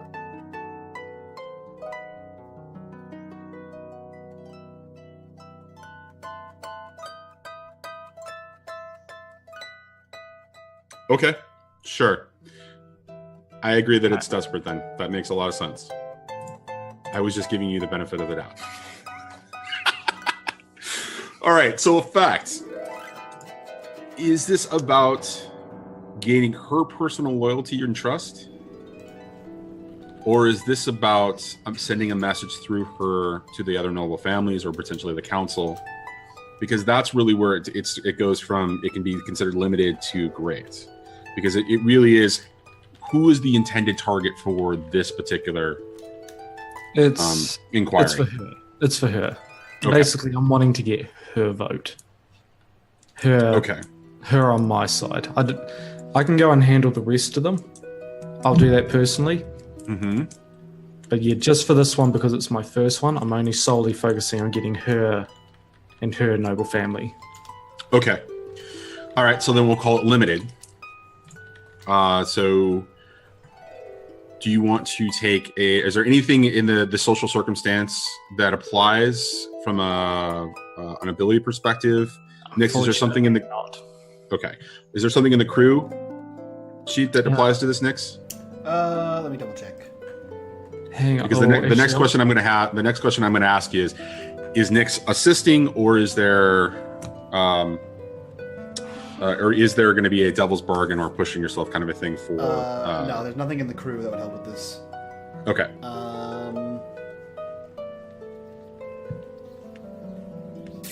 Yeah, Nix will assist. And how is Nix going to do that? Man, I don't know. What's the circumstance that Bowerstone has backed himself into? How exactly is this playing out against him? So he is turning the conversation on its head. He's reacted negatively, or he's reacted with emotional response to every time she's brought up his parents, right? And talking about that relationship with his parents. He's flipping it on her, in that he's playing on her what he thinks is her loyalty to his parents in order to gain her loyalty for him. Okay. Yeah, Nix is going to play entirely neutral to that. Because Bowerstone doesn't talk about his family, and so Nix knows nothing and isn't going to lie with two people that actually know what they're talking about. So he plays neutral in that regard, and instead focus fires on this other candidate and his fear campaign. And basically tells Lady Rowan, what was his name? Horace Keel? Yeah. He says, Horace Keel. This Horace Keel fellow, he appears to be marketing a network of fear, blaming the Scoves. Now, I understand the Scovelins in Doskvol have been less than joyous since their loss of the Unity War, and there has been a few issues with them, but by a large part not in Crowsfoot. This is outlandish that he would assume that they were behind all of this devastation in here, especially with other well-known outfits in Crowsfoot. They wouldn't allow a third, or a fourth even, group of people to enter their territory and cause such destruction without some kind of retaliation, and you saw no retaliation against the Scoves. Now, my good Lord Bowerstone here, he has outreach programs. He has worked with the homeless. He has worked with the church. He has worked with the Church of the Ecstasy of the Flesh and the Restoration Project in Six Towers. He is an entrepreneur. He is an evangelist. He is a man of the people, not one to sow fear and hate monger. He is uplifting Doskvol, and that's his attempt at assist. Okay. Now, that was a brilliant assist. You're not going to take any stress for it, because that was an amazing little explanation of it. So no stress. You get the one additional die. Do you want to push yourself? Yep. Or take a devil's bargain? No, I'll push myself. Got enough of those bargains. So take 2 stress, and you're going to add an additional die to that. And I think that will be our dice pool for the roll. Sweet. Oh my God. Oh, wow. Okay. So she looks at you as you say that. And then, immediately as you say that, Nick steps in and plays the role perfectly, right? Because if you look at that roll, you've got 3 in sway, and then you've got the additional die that comes in from Nix's roll, and then you push yourself. So it's on your emotional weight of that conversation and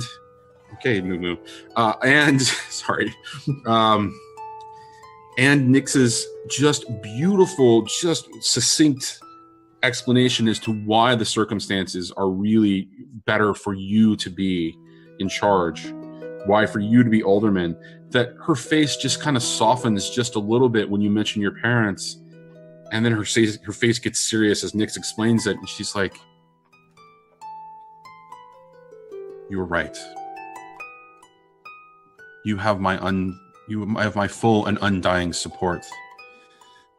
And she waves her hand again, and more wine is brought out.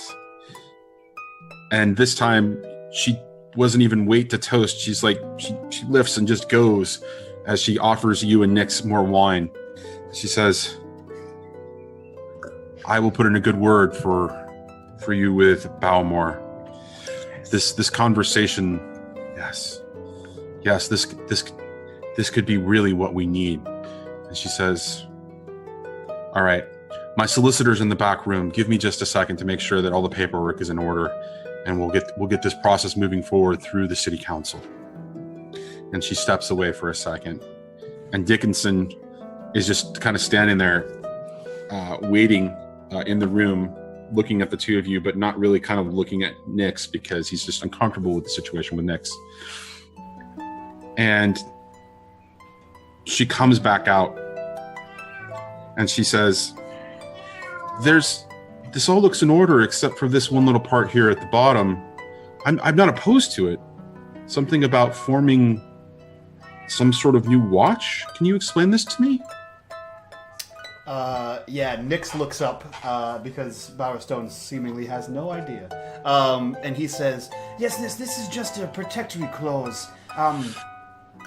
Now, my dear, I would like to keep this out of the public as possible. But there have I'm not. I don't think there have already been several attempts on Bowerstone's life since announcing the candidacy in just a mere few days. We've kept this under wraps as best we can, but we feel as though a private security force would go a long way in keeping the alderman in power. Say no more. I just wanted to understand. And she grabs for a fountain pen, very ornate piece, very expensive, very, very new piece. One of the few things that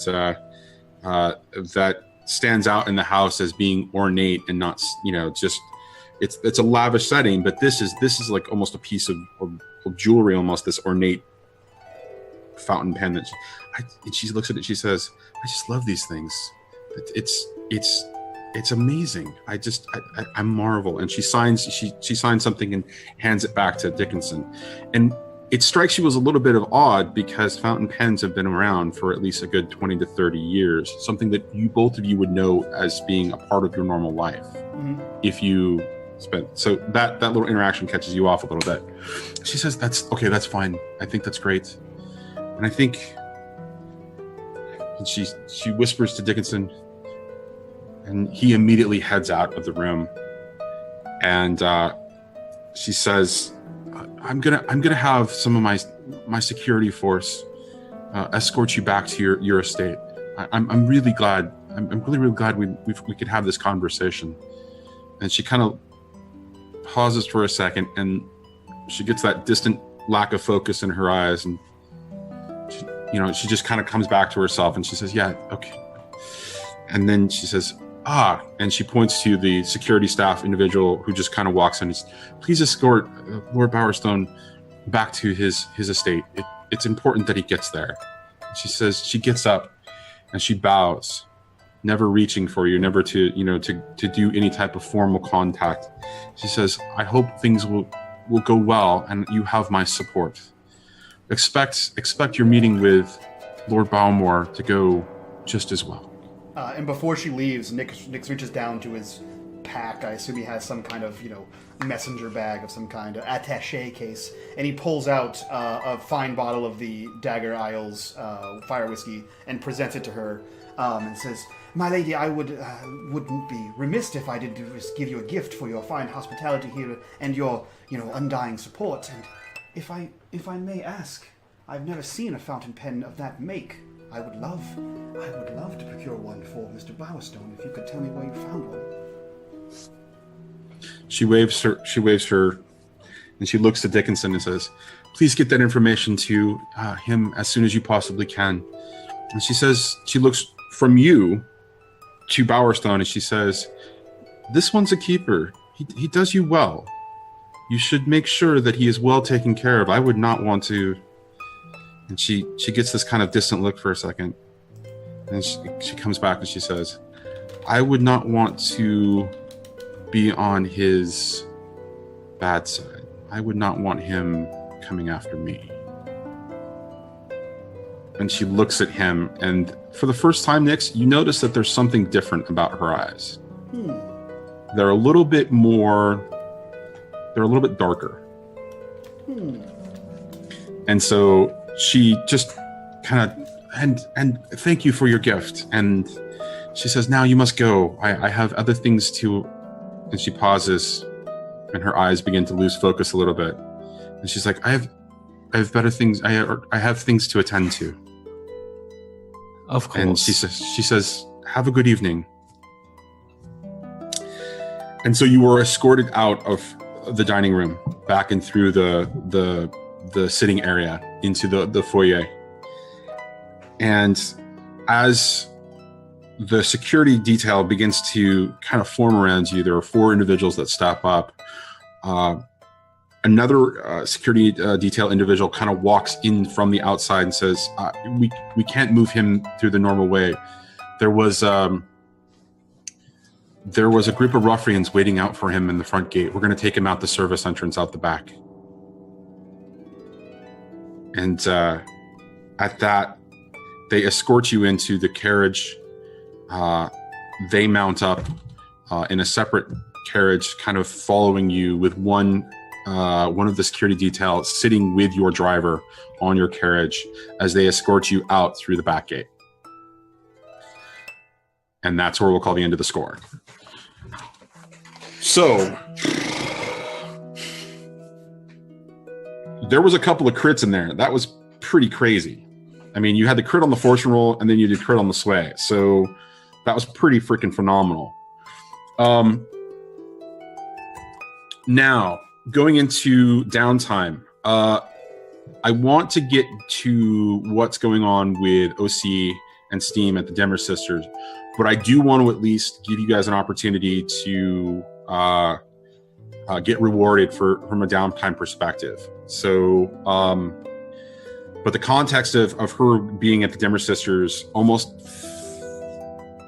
it's not going to give her. So any downtime actions that you do are going to happen after the circumstance of that meeting. Is that okay, OC and Steam? Okay. All right. So really quickly, guys. Payoff. What do you guys think that was in respect to the size of a job? So it was. I mean, the council is how many tiers higher? Are there four tier 4? I believe they're a tier 5. Okay. Wait a minute. Yeah, they're tier 5. Okay, so there are 3 tiers higher than us. We were on not unfriendly ground, but at a minimum neutral ground where we had the disadvantage there. So I would say, I don't know, what, medium score? Okay, so that sounds like about 6 coin. Okay. So it's basically a standard score, decent loot.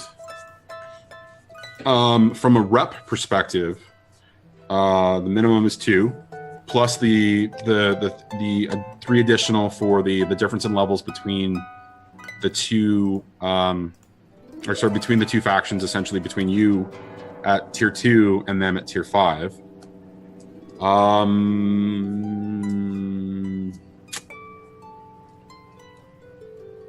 Do you guys can you think of any other reason why you would gain additional rep in this particular case? Because this was a pretty bold move. Well, the reputation now that she's just signed over to vote for Bowerstone, even before she's had her meeting with, I don't know, Horace Keel? Horace Keel. Or Balind, as I like to call him. She's immediately gone to my side now without even meeting him. So what? And she said she would get the word out there about her support and whatnot. So I don't know what type of influence she's going to have, but I definitely think it's going to add some sort of reputation. Okay, so I think that in that circumstance, given not that you're alderman yet, but the fact that you gained her support definitely earns you an additional rep. So we'll call it an additional 1, and call that 6 rep for you guys, along with 6 coin. From a heat perspective, there wasn't a lot of criminal activity going on here, except for potentially the clause that Nick's proposed. So I'm not sure that this is necessarily completely low exposure, but I'm also not sure that there's any real exposure to what's going on at all, because it's only intent and it's not really community's acclaim spreads. It's not really executed as an action yet. So I would say that this is a situation where it's, as the base, 0 heat. I'm not even sure how heat really applies in this situation, other than it was a well-connected or high-profile target, even though it was not a criminal circumstance. You guys were working towards essentially manipulating the council in some way, shape, or form. Yeah, and we let it slip that Bowerstone has been a target for assassinations. Right. So that, to me, also indicates that while you're not at war, you sound like you're at war. Yeah, we applied from a mechanic perspective. So I would say that this is actually 2 heat. Okay. So one for the high profile, one for the implication, not that you guys actually are, but the implication that you guys are at war with another faction. Sure. Or with another party of some kind. So we're going to call that 2 heat. All right. Hold on just a second. Let me make sure I get this down. Okay. Now, from an entanglements perspective, like we've done before, we will roll this in secrets, and then you guys will you'll choose the value, whichever roll is the better of the 2 for you, and then it'll apply at some point later on in the story. So what's your wanted level is at 0, and your heat is what, 6 now? It's 5. Okay, so I'm gonna roll twice. I'm gonna roll, and you basically want the lower of the 2 rolls, correct?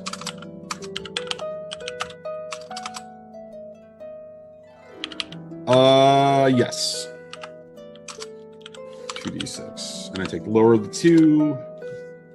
Right. Let's do it again. Okay. All right. So all right. So I know where this is going to end up. So, all right. All the mechanical aspects before downtime activities happened. We'll do downtime activities after we resolve what happens with OC and Steam. So we're going to go ahead and cut over to OC entering the Demmer Sisters. That's right. Yeah, you better loosen up. Get ready for a fight. Come on. Yeah, that's right. Talk to me about the residents of the Demmer Sisters. Talk to me about what that means to OC. What is this estate, this location? So I got my backup stretching as well. So from the outside, it's on a hill, and it's this great, massive gates that you go through. And it's on this giant hill that's surrounded by what looks like a type of graveyard setting. It's perpetually dark and musky, and it's musky? Is that that's not a word? Musty is what a word is. And it sort of has like a there's always a chill. So whether you're as soon as you enter the gate, it seems like it's a much darker place than it really is. So as soon as you walk in, everything is, I guess you would like medieval looking, high vaulted ceilings, very castle-like. It's very dark, very dimly lit, I guess you could say. And it's an overall, if you haven't lived there or been there before, it's a very terrifying place. It's not very hospitable.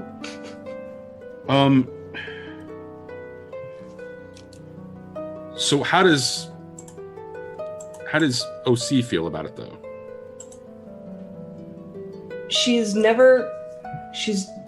Except for the first time she's ever been there, she's never felt this way walking back. She feels as if this is her first time walking back in there because it's under different circumstances. She's never needed anything from them. She's never called on them before. So she's walking in kind of in a frenzy, I guess, mentally in a frenzy. She looks calm and cool and collected on the outside, but she is panicking on the inside. So when you enter the actual mansion on the hill, the estate always feels different, even when walking by it, for anybody who has. So what Steam sees from the outside as you walk in, and of course, as you did when you left him on the street, and he stayed outside of the gates. You disrobed enough for him to see the markings that is your Taikirosi heritage. And as you enter inside, are you carrying the body that Nai is currently inhabiting, or are you having somebody help you attend? How are you? I disrobed, folded my clothes except for my cape, laid them across Nai's stomach, put my robe back on, cinched it in the front, and then walking through the door carrying her with the clothes on top. Okay, so and when you enter inside, you aren't immediately greeted, and you know that this is actually quite normal. The social circumstances that is the real world, the world outside of the Dimmer Sisters estate, essentially the mansion. Those social etiquette, those social graces don't actually apply here. This is more of a familial, sort of a familiar kind of a thing.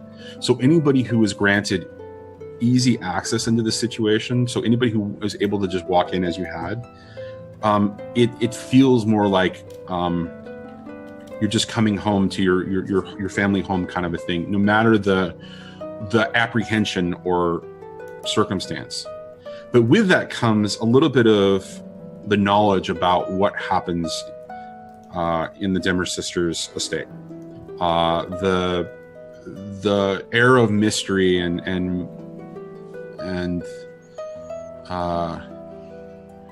the air of mystique, circumstance permeates this entire place. The spectral events, the crazy chaos circumstances of this whole place.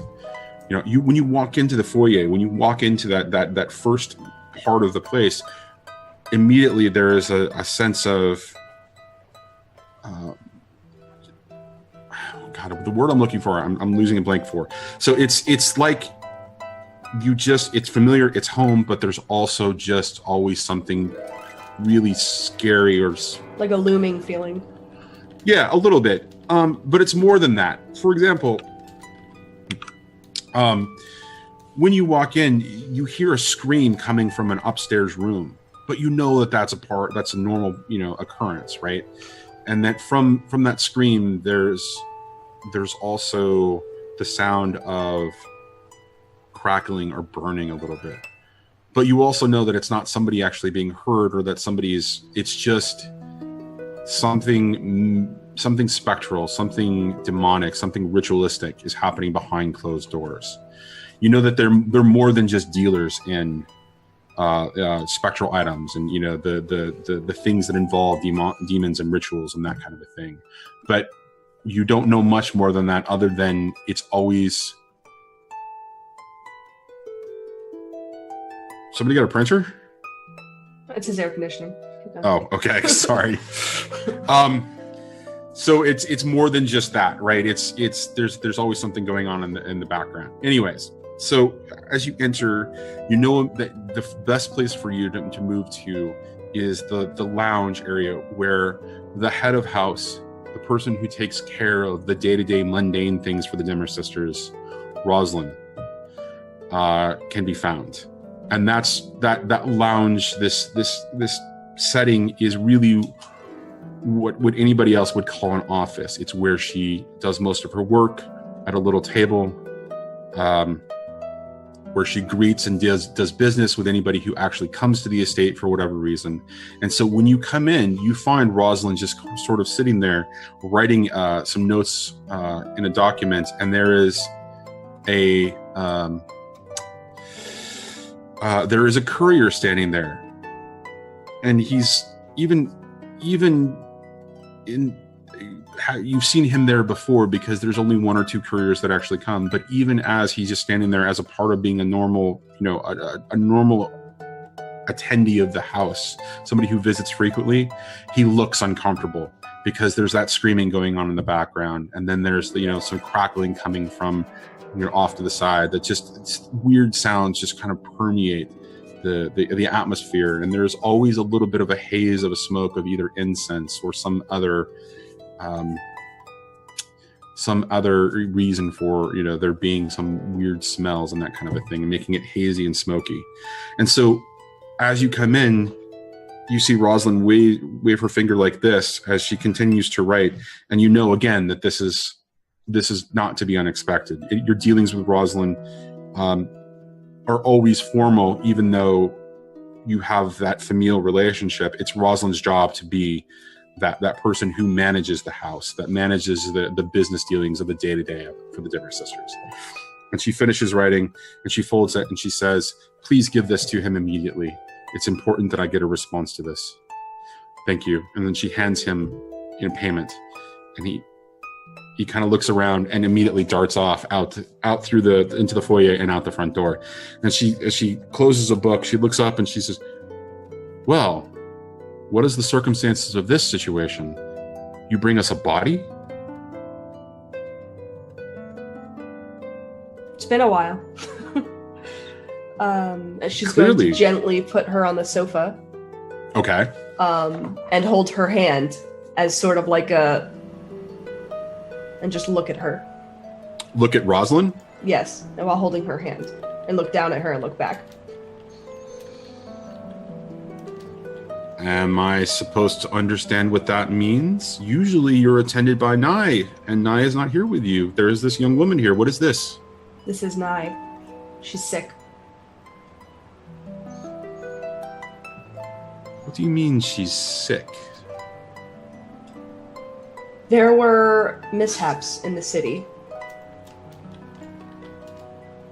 Yes, we're well aware of the circumstances with which the city is in trouble. But what does that have to do with Nye being sick? Nye was traveling when that night happened. When everything went down, she was traveling. Enjoy your And she stay. came back sick. I put her in another body. That body is drained. I put her in another body, drained. I had someone look for me at her. They've never seen it before. And he is not new to his trade. She looks at you and she shakes her head and she says, "We told you this would be trouble. We told you that when you chose to consort with her, that there would be trouble.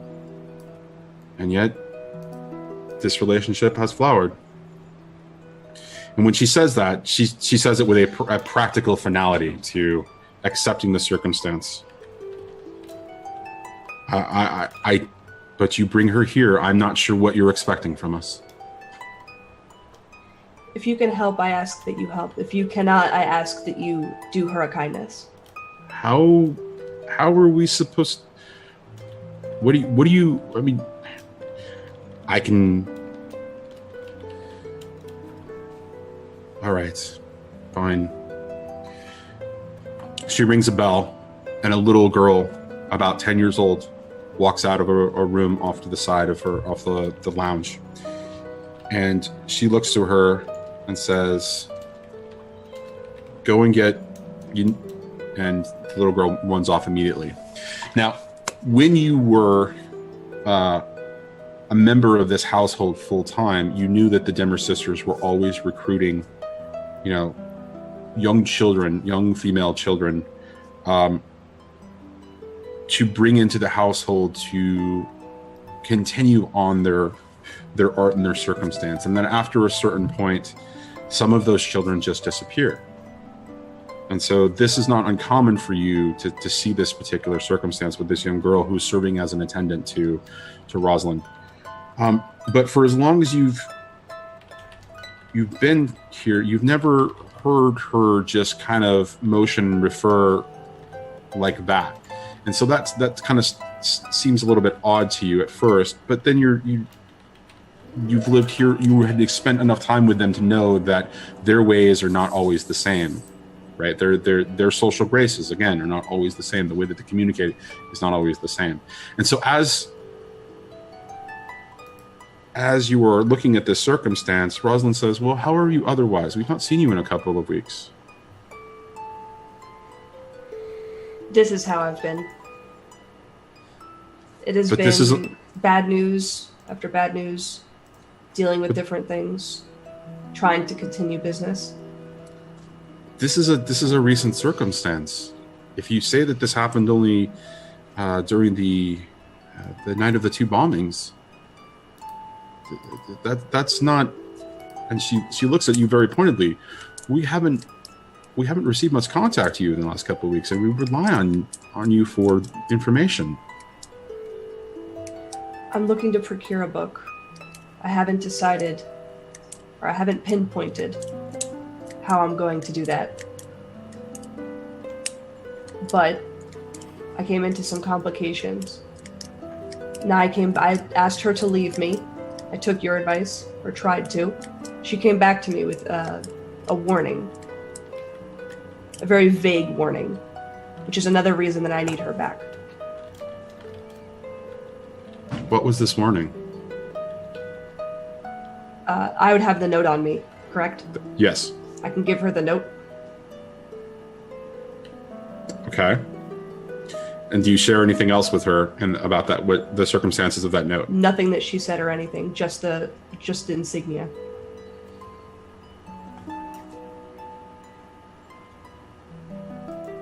She looks at it,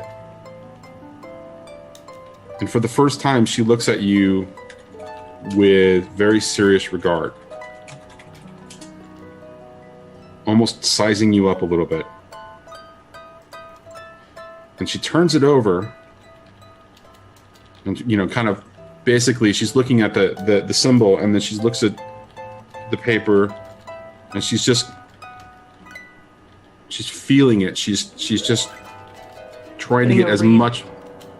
She's getting as much off of it as she can, and she said, I need you to tell me everything about this right now. Will you tell me who sent it, or what you know? I know that this means trouble. I know that there is a group of individuals who use this as their symbol. And I believe, if I remember correctly, he was in attendance at your gala just a couple of nights ago. You're talking about the man with the white goat. Yes, but that's not how you got this. This wasn't meant for you. Nye gave it to me. Nye gave it to me when she was weak. She had to rest. She couldn't answer, wouldn't answer. Do you see the state she's in? I couldn't get a read on her. I couldn't speak to her. That is a separate issue right now. This is more important than her survival. You tell me, you're not telling me something. There's something else that you're holding back. She said it was a she, and that there is no way she could be here. She is long dead. Who is she?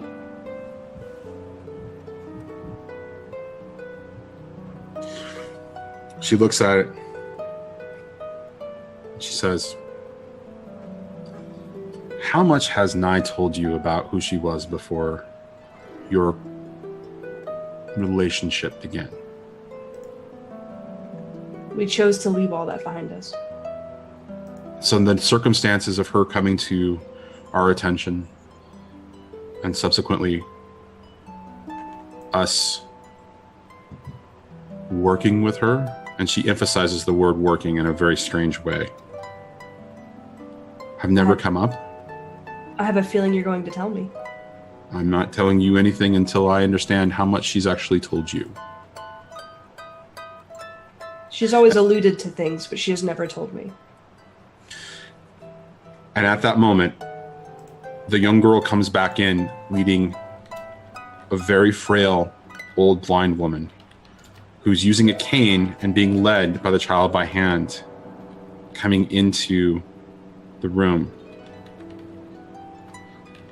And Rosalind immediately dips her head slightly and says, "Sister." So does OC. And steps back, gets up out of her chair, steps back, lets the sister be led by the child over to Nye, the body that Nye is in. And the old woman reaches the hand out and lets the child put a hand onto the body's forehead.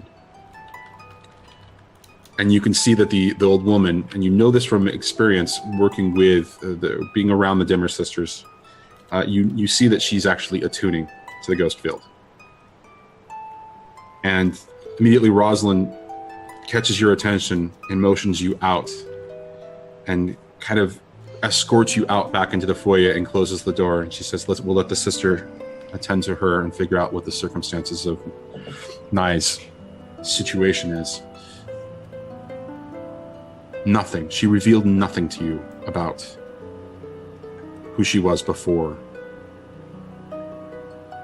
Nothing that I can recall, no. Nothing of importance. Nothing that clearly you are looking for me to answer. She shakes her head and she says, "And this is why we advised." Damn. Now, before you met her, before she worked for us, she was under the guidance of someone by the name of Magdalene. Magdalene is not a name that you've probably heard. She possesses noble folk in her drive to make things right. And her tell? Oh, she doesn't have one. You have to be very careful around her because you never know who she can actually be. The last I remember of her, she was seeking somebody on the council, a woman. She was working her way through the noble families to get to the council. She had some nefarious plan. We're not quite sure. We've been tracking her. She always muddles in our business. I'd like to help. Well, this marks you as somebody who in trouble. If Nye brought this to you and she's had contact with Madeline, that means the circumstances are much worse than we expected. What does she want with me?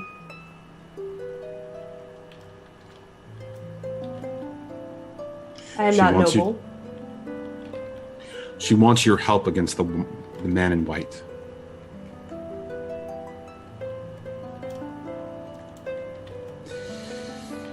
He's got cohorts, that one. There are 3 others, and they are trouble. We've not seen them in a long time. And when she says that, that strikes you as odd. Because you've known them for the majority of your life. The majority of your time in Doskvol. And she's never referred to anything prior to you. Everything is always in the context of the now. I understand that you're doing me a kindness right now by helping Nye, whether it's for your benefit or mine. I also understand that you do things here and I don't ask questions because it's not my place, and I respect that. But if you want help, you have to help me. Understand? I believe I can help.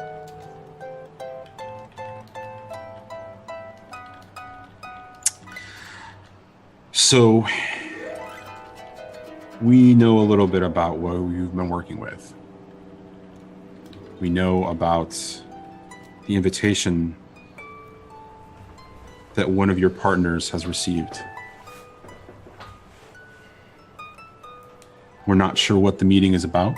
We know it's in a couple of weeks. But at the end of the day, all that matters is that they do not threaten our business. So, here's what I'm going to suggest.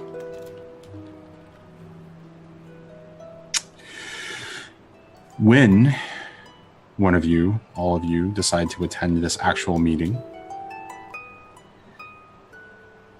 that you bring something with you that helps us track their movement. For how powerful they are, you don't see a way that they would notice. Oh, they're going to notice.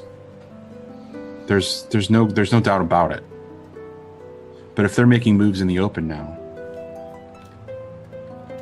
that means that their plans are in motion. That means that they've finally reached a point where they feel that they can move freely. And that threatens our business. Just like the circumstances in Crow's Foot and the Lightning Tower. What is this man in white's name? I don't know. I've never had the pleasure.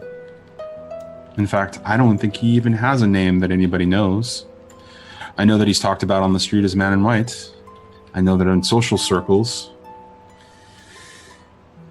he's given an affectation, a title of Lord, but I don't think he has a noble background. In fact, I'm not even sure where he comes from. What I do know is that those sisters with the sight, they're concerned for our future. I had a dream about, and I'm not going to go through the whole thing. She's going to relay the vision that he had, but she's going to say it in a way that she had a dream about it. About the old woman. About the old woman, and you're talking about the one that Nyx had? Yes. Without Okay. mentioning him.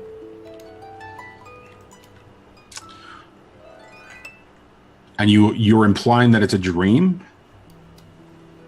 Yes. Okay. It's a man in white staying next to a commoner with like an old woman Don't forget the child. and the child. There was a child hanging Yep. on the old woman.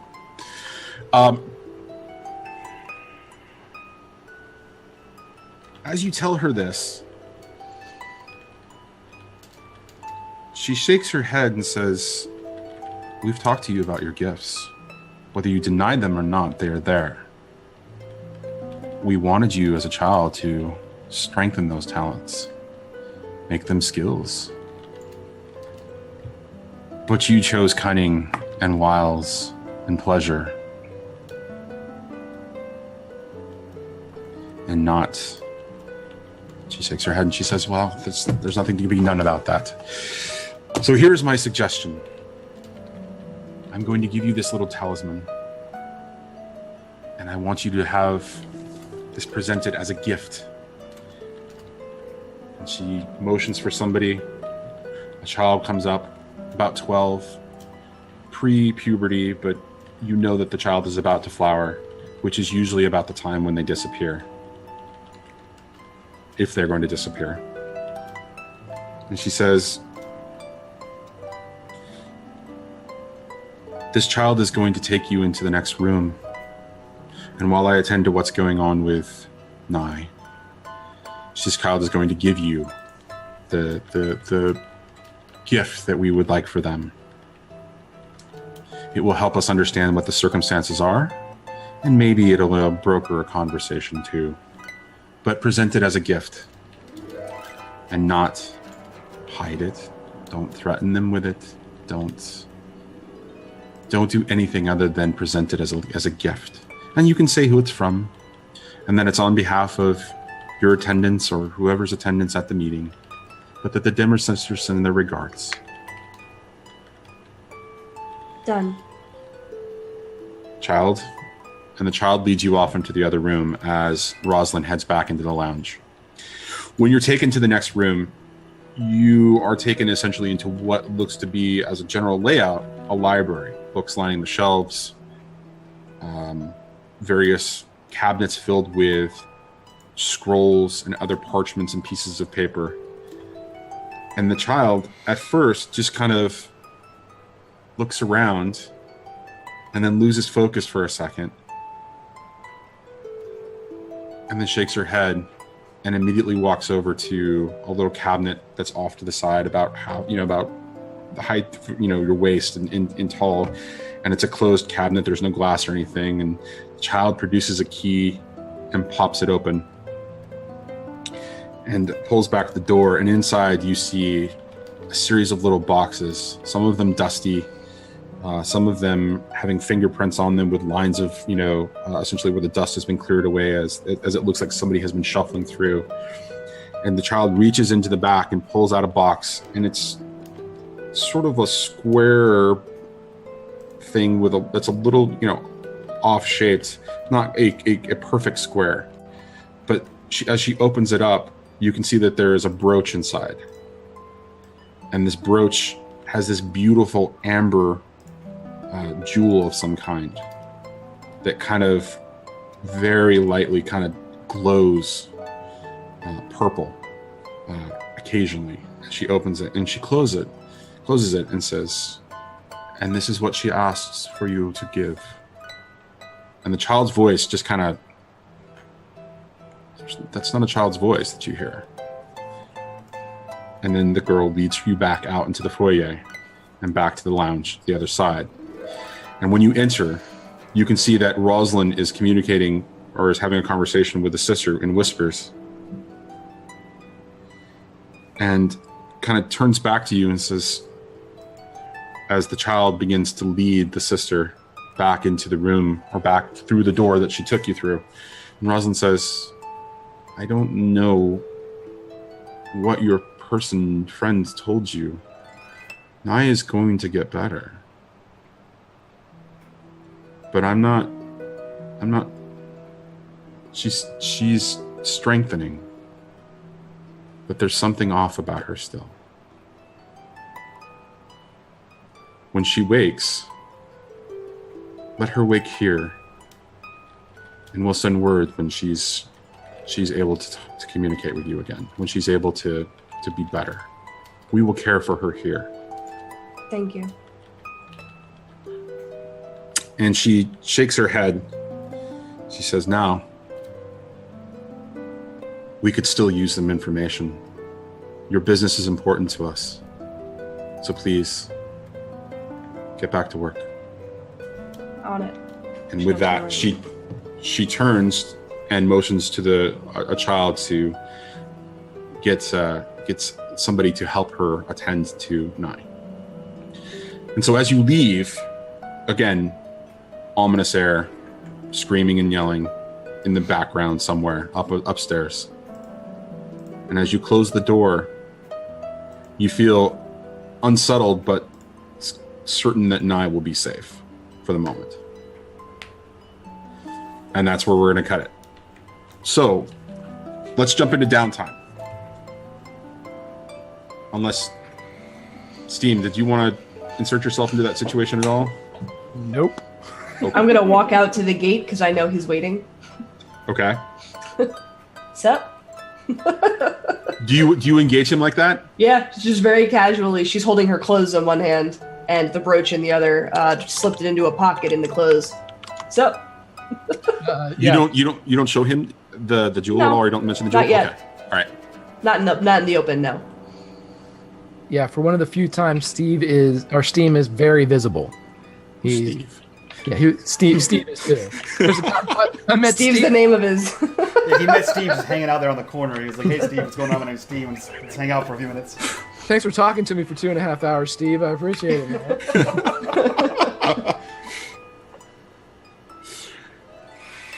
Anyways, go ahead. I hope I didn't keep you long. Very interesting. Have you told the group yet? About what? Good man. She walks past a helicab carriage. When she turns around, he's gone. She's not gonna turn around. She knows you're a weirdo. She lives in the house with them, really? She can't sleep at all without the screaming and the dying in there. Okay, so we're going to cut it and go directly into downtime for the downtime actions themselves. Who wants to go first? I have all of mine already prepared, so I'll go first. All right, sounds good. So I am going to start a long-term project where Okay. I'm going to work my asset off in the Imperial Army. Into a cohort? Into a cohort, yeah. Okay. All right. Yeah, I don't think that's going to be too terribly hard for you. Yeah, I'm essentially going to play up the fact that, I know Bowerstone and that this soldier and all the other soldier friends like Bowerstone, and every once in a while I'll slip him, some, not anything crucial or super important, but hey, Bowerstone might be doing a venue here or something like that. News, things that gets the people excited. Gets the people going. Okay. So when you begin to convert him into a cohort, how are you doing this? Is it just slipping information? Is it maybe getting a meeting with him between him and Bowerstone? Is it for now it's just indirect? For now it's direct contact because he's already been seen with him talking to him when he went to go through the blockade. In fact, the guy told him when his shift ended. So basically, he now kind of has the guard's schedule. So he'll visit him on schedule. While he's on guard, especially if he's around other lower enlisted that also appreciate Bowerstone, and he'll basically proselytize Bowerstone. And then when he's off shift, he'll offer him to bring him to an ale house and have a beer with him and discuss Bowerstone and how they're going to better the city and how the Imperial Army could assist in that endeavor, that kind of thing. Okay, all right. And so that sounds like a consort or a sway. I'm gonna go sway on that one since it's just one-on-one. Okay. So, no input values. Nope. No bonus dice. Ka-chow! A 5. All right. So that is going to be 2 slots. So you start the process, right? And he is incredibly excited to get the attention from you, and the relationship really begins to blossom as he explains to you that that again, the support for Bowerstone is growing among the soldiers that are currently working around Crow's Foot in keeping it essentially in martial law and in lockdown. And in fact, that there is a little bit of concern about this Horace Keel because while most of the army is from either Doskvol or somewhere around the current continent. There are a couple of Skovlins who have signed out or who are part of the Imperial Army garrison there, and that there is a lot of frustration in the sentiment that the Skovlins had anything to do with the actual attacks because. And it's they really don't like the fear mongering that's going on. So, okay. All right. So that's your first downtime action. Cool. Yeah, my second downtime action. I'm not 100% on how to accomplish this, but essentially, so here's the ultimate end goal. I want to procure, have made something like that. Basically, I'm acquiring an asset. Enjoy your the stay. asset is. Singed documents that were found in Donovan's that implicate details of the warehouse bombing.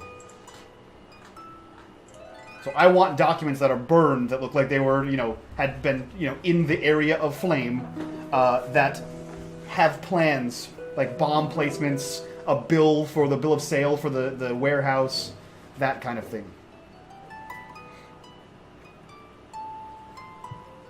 So basically, you're going to go to a forager to get that. And before you answer that, I'm also going to remind you that you had already done some level of forging through a flashback when you guys actually ran into the Crow's Foot, or the Crows, and you ran into their leader as you were transporting goods to the goods of the Leviathan parts to the actual warehouse itself when you were staging them. Yes. So there was a bit of work there. So you would have already have had a forger that you could go to for that same thing. Okay. That works. Yeah, I mean, Nyx always has like a fine cover identity, so I'm sure that there's like a forger somewhere on retainer, I guess, for that kind of thing. And so, and you've already done some legwork in respects to having somebody who can actually do specifically the Donovan logo and has worked on that in the past. So, so go ahead and roll for that asset. Okay, what am I rolling for that? You are rolling your tier. My tier, okay. Hold on just a second. I want to confirm that because we've only done, so it's going to be your tier. Okay, so on our tier, I just click on tier. All right, so bonus dice, we have a forger. So you have had previous experience with this particular forger for this particular type of documentation. So representing Donovan's, yes. So you will get an additional die for that. Donovan's is burnt to the ground, and it's going to be hard to disprove otherwise, these paperwork?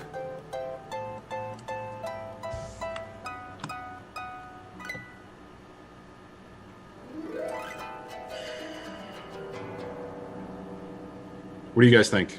What does the table think?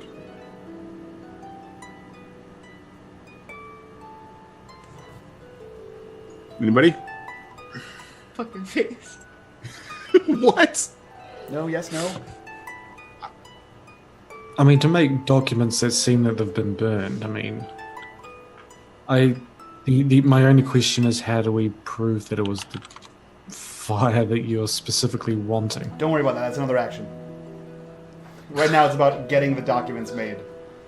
And I mean, anyone can make documents about randomly anything. Fair. That's fair. Shit. I don't know Sky's name, do I? Nope. Okay.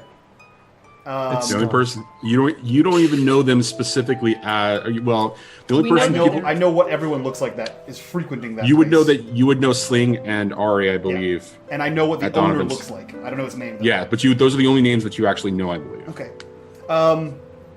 So this might not be a bonus die, but I want to include this in the narrative, that I would explain to this trusted forger what the man looks like, to see if possibly he knows or has someone that knows the name of the man at Donovan's. All right, so I'll take the one bonus die then. Yes. All right, cool. Let's see what happens. Ka-chow! 5. Okay, so that means that it is your tier level. So it's a tier 2 item. Okay. So when you roll anything related to this particular asset, when you use this particular asset in play, you'll get 2 dice for it. Okay, cool. Right. Sweet. And then my third downtime action is I'm going to deflect heat. Oh, okay. So I'm going to deflect heat by taking these new documents, giving them to my blue coat friend Jaren, who is in the blue coats, implicating that these documents were found by a blue coat inside the burnt down establishment that is known as Donovan's Supply Company. So. Okay. All right.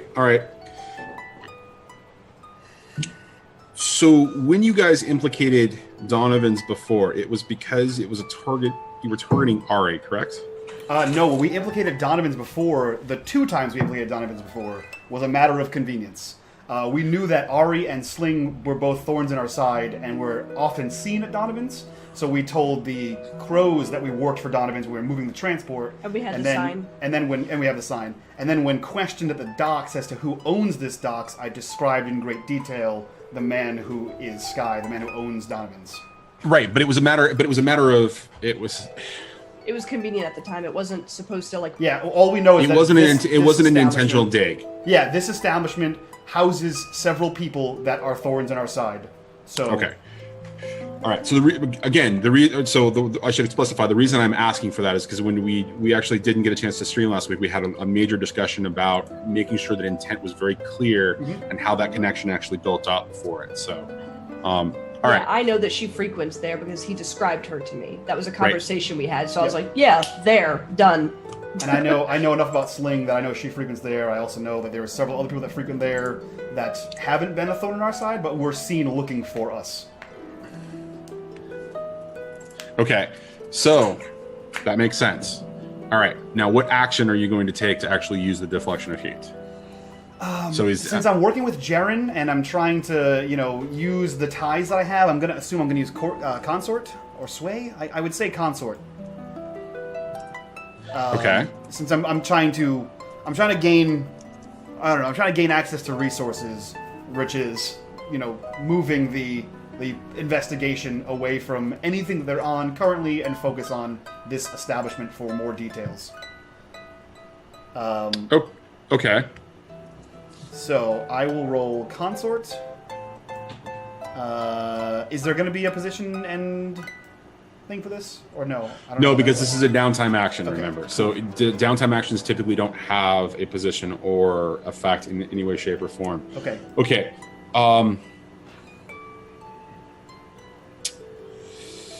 All right, so just to be clear, there is a possibility of failure here. Because it's deflecting heat versus reducing heat. There's a possibility that you could fail, and then if you succeed, the benefit or the flip side of that possibility that you can fail is that you get to have a choice of deflecting the heat, essentially 1-to-1 transferring the heat that you're going to reduce. Or essentially going for an entanglement. So I just want to be very clear about that before you roll, and then we'll just go ahead and do the roll. Sure. Okay, so I'm going to do 2 bonus die for the forged documents. Okay. 1 bonus die because I'm using my ally in downtime. Okay. And that's all I have. If anyone else has any other thoughts or suggestions.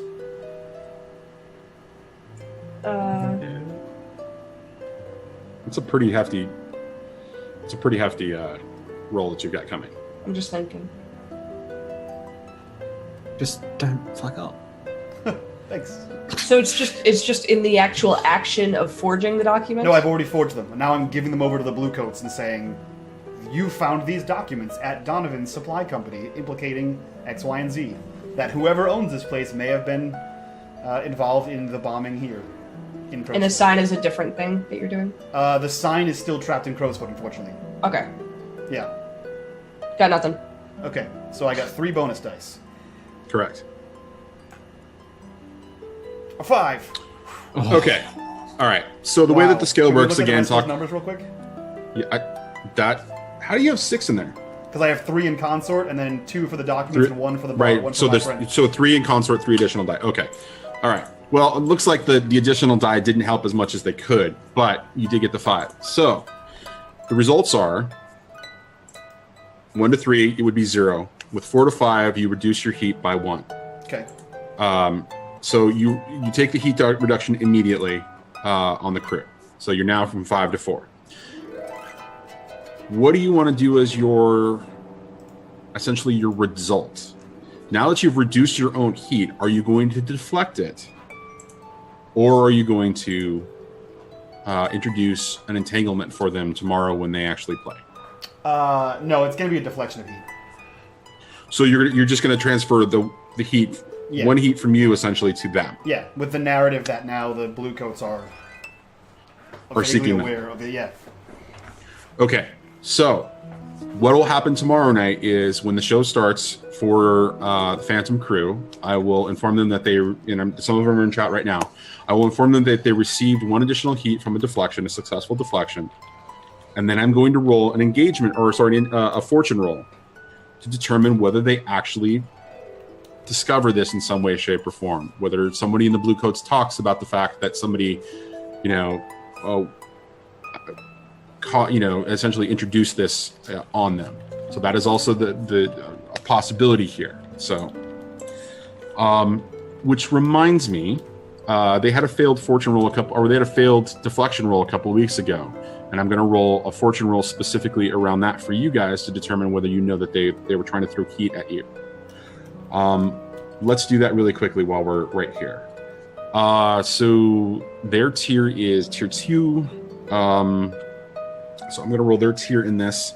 Now, a failed fortune roll means that you find out. A successful fortune roll means that they succeeded in doing it without you guys knowing. And I'm just going to roll. I'm just going to roll straight tier, and that we're going to make that the rule until we have a discussion about it off screen. Enjoy okay, your so stay.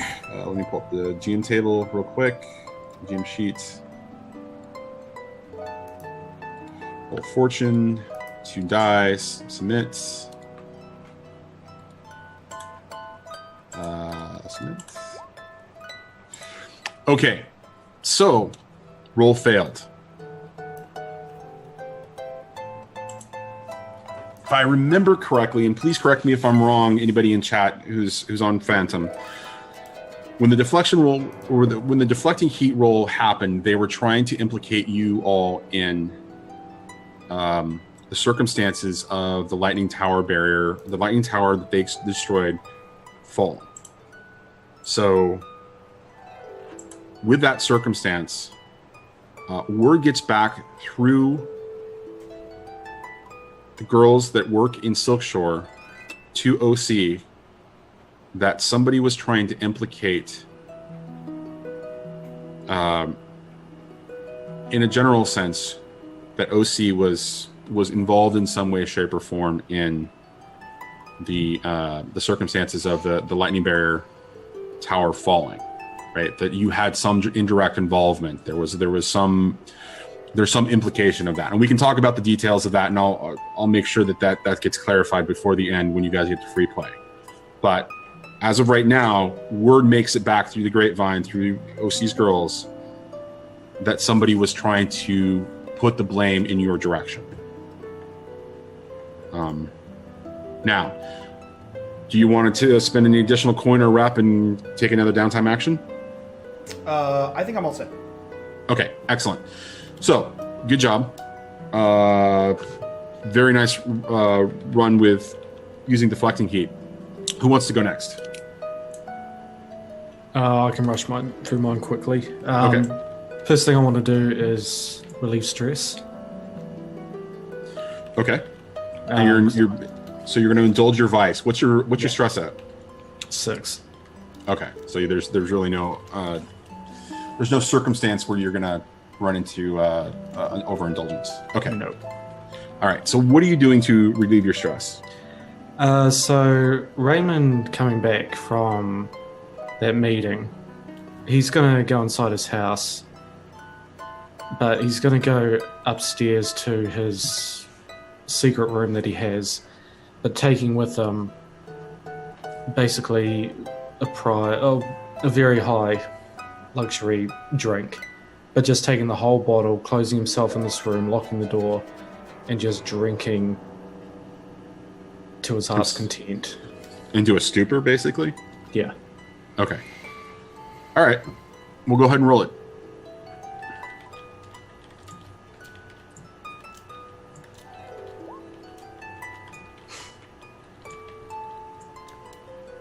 No, it's not. What the hell? Here we go. There's an indulge. Yeah, here we go. That indulge. looks... Nice. All right. So you basically reduce 5 stress down to 1. So you get shit-faced, tankard, and you wake up the next morning feeling hungover and refreshed, all at the same time. All right. So that's your first downtime action. What are you going to do for your second? For the second one, I'm actually wanting to do a little bit of a progress clock. It's not going to be a major one, but essentially just getting the house prepared to have guests. Because the house hasn't housed anyone. Well, not housed. Reymond's been living there, but he doesn't have guests over. So essentially wanting to prepare the house well enough to receive guests. So you're talking about the Lord Balmore conversation that's going to happen. That's also going to be a social engagement for you, right? Yeah, correct. Do you really want to treat that as a long-term project? Because Not a long term. Okay. So then how do you want to represent that? Because I could finish off. We have that noble influence. Okay, well, that's literally a click off. Right. All right. So well, then, yeah, that's so. Since there wouldn't be a roll, right? This would be an automatic. All right. So you've completed that clock, and How does Reymond prepare for that? Does he get out the dust broom and all the implements himself, or does he actually hire somebody to? Or do you even have servants in the household? Yes, I did write it down that he has servants, a few key members, but we'll work on that after. So he does have servants that work around for him and the such. He would more or less not be helping, but making sure that everyone else is doing their job right, and that it's met to his requirements. Okay. All right. So in preparation for it, you begin to make the house presentable again and a welcoming environment. Through that process, there are a lot of little things that trigger your memory of your parents and your circumstances of their death and the fond memories. And so it's a little bit of an emotional experience, and almost overwhelms you throughout. But you get through it, and you feel almost proud that you are taking care of you're representing your family's heritage in some way. So awesome second downtime action. You completed the clock. Do you want to take coin or rep and do a third time action? No, I think I'm all good for this part. Okay, cool. Who's next? Anybody? I got it. Yeah, I got it. If you. Go ahead. Okay.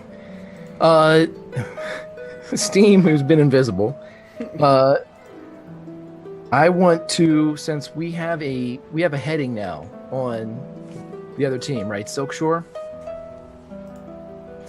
Yes. They would. You would know that somebody was trying to implicate you. You would know that. Yes, that there was something going on in Silkshore through OC's network. Long-term project. I'm starting to hunt. You're hunting them specifically? Yes, I am. Okay.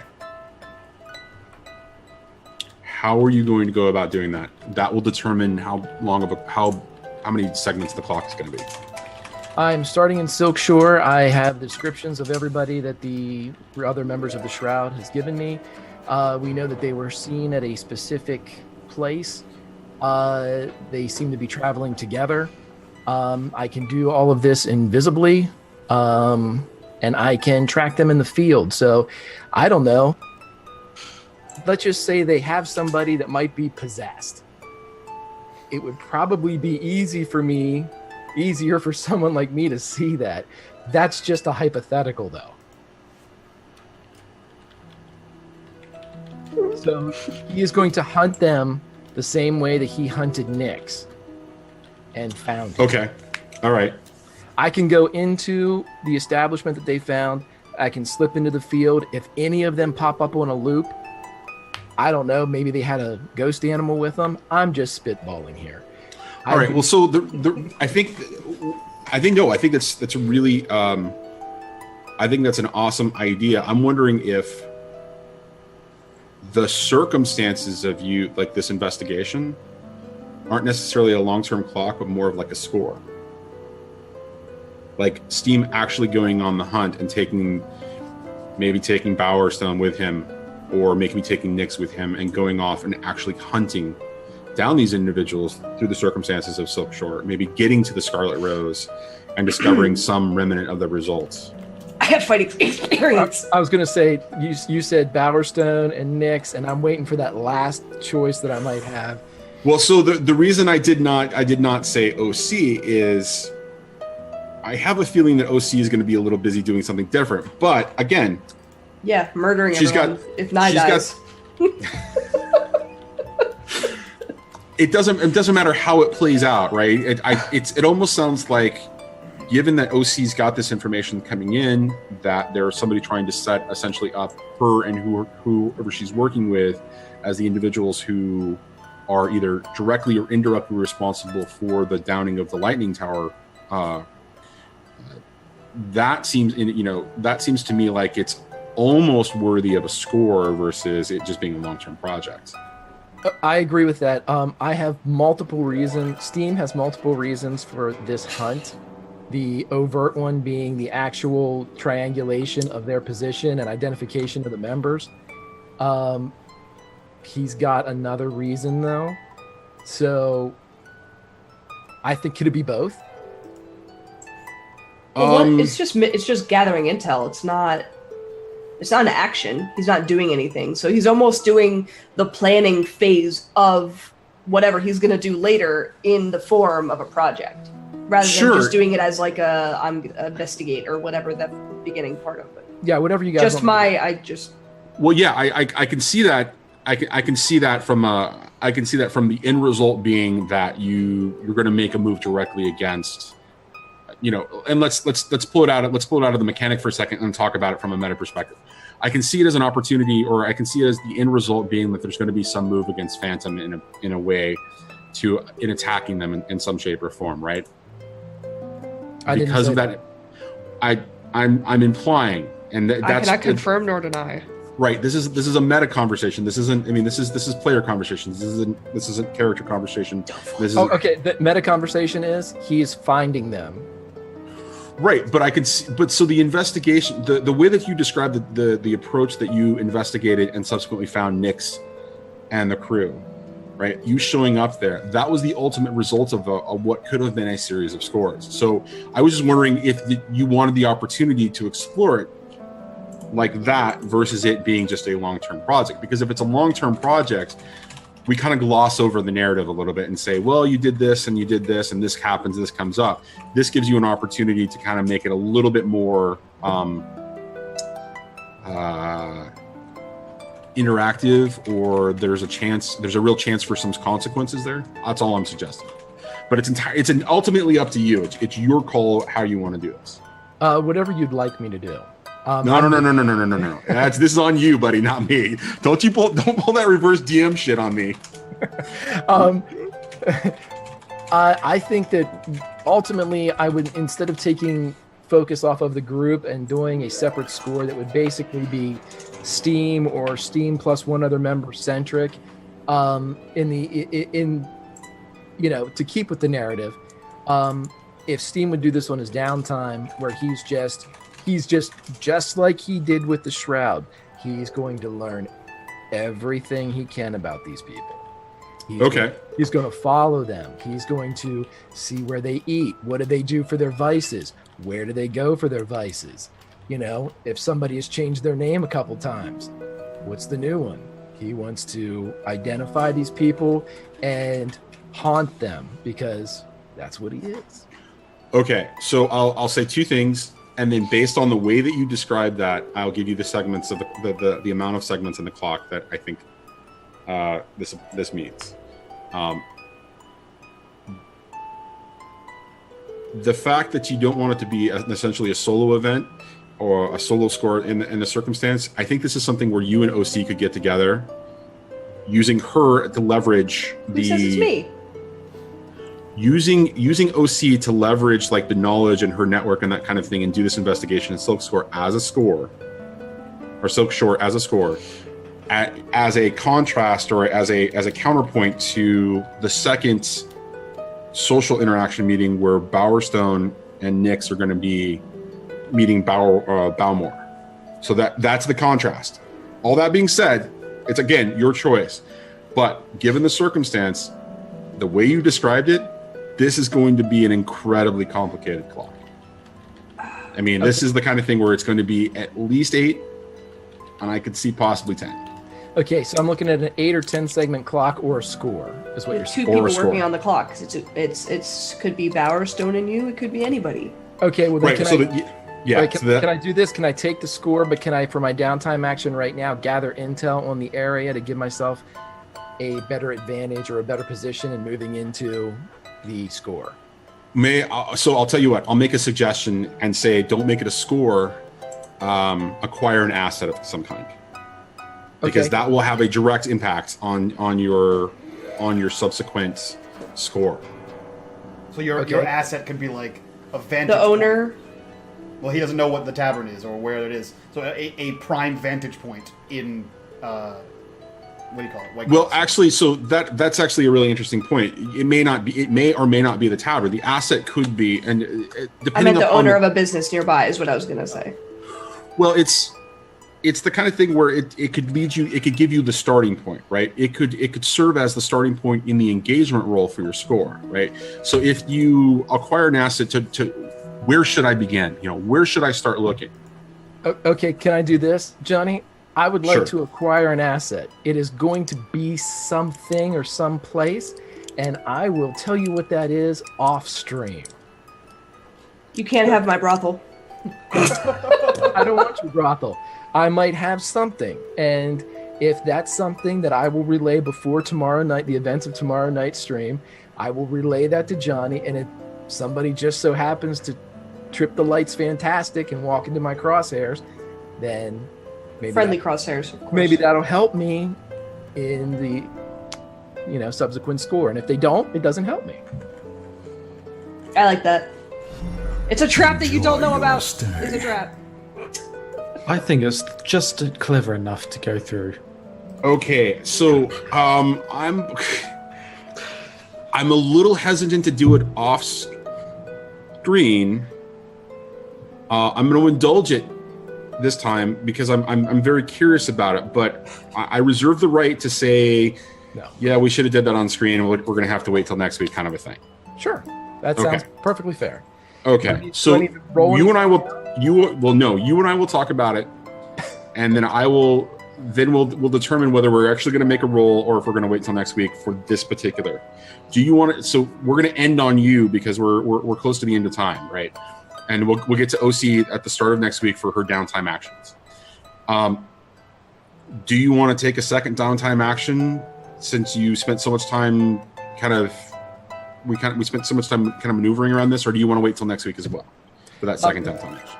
I would like to do something really quick. I want to gather an asset that I have not mentioned yet. Okay. This is, well, not necessarily an asset, but this is going to be another clock. There is a barge in Night Market Okay. that I would like to make into a movable church. I have a question. This is Wait a not- minute. Okay, hold on to your question just 1 second. Are you trying to get a second HQ that's essentially a movable HQ? No, this is a church. It's a place of worship. Okay, all right. Have you All ever right. seen Ozark? No. Is that from fucking Ozark, dude? Sorry. I've never seen it. All right, now I'm going to have to watch Ozark. Okay, long-term progress clock. How would you go about doing this? Well, my mother already has a barge in Night Market, so I figured I would just use hers. Okay, we're going to call this 4-person clock. So we're going to say that there's this barge there, and you're going to convert it into a church, right? Correct? Okay. Are you recruiting a church? Church implies Church of the Ecstasy of the Flesh, or is this a cult? Well, that's in the eye of the beholder, isn't it? Yes, except the context of a church typically implies one very specific, the state-run church. Oh, well, that's not definitely not that. Oh, okay, all right. It is Steam's church, though. Okay, So it's a lot fair of enough. bullshit on Closure, wheels. take me to church. All right, so go ahead and how are you going to convert this into? How are you going to convert this into an actual place of holy worship? Well, that word "holy" is not necessarily. How about how are you going to convert this barge into a place of demonic worship? That's closer. I want to make a barge that exists in both the physical world and the ghost field, and church will be visited in the ghost field. It's a ghost church. Before I have steamed. Okay, that's not a four position clock. That's a little bit more complicated. How are you going to do this? How am I going to do it?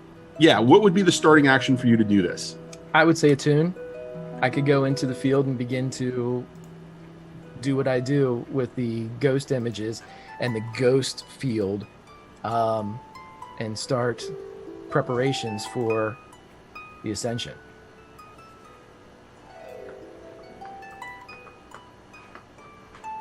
All right, we're going to call this a 6 position clock, or 6 segment clock. Wow. Okay, so you're going to attune. So go ahead and do that.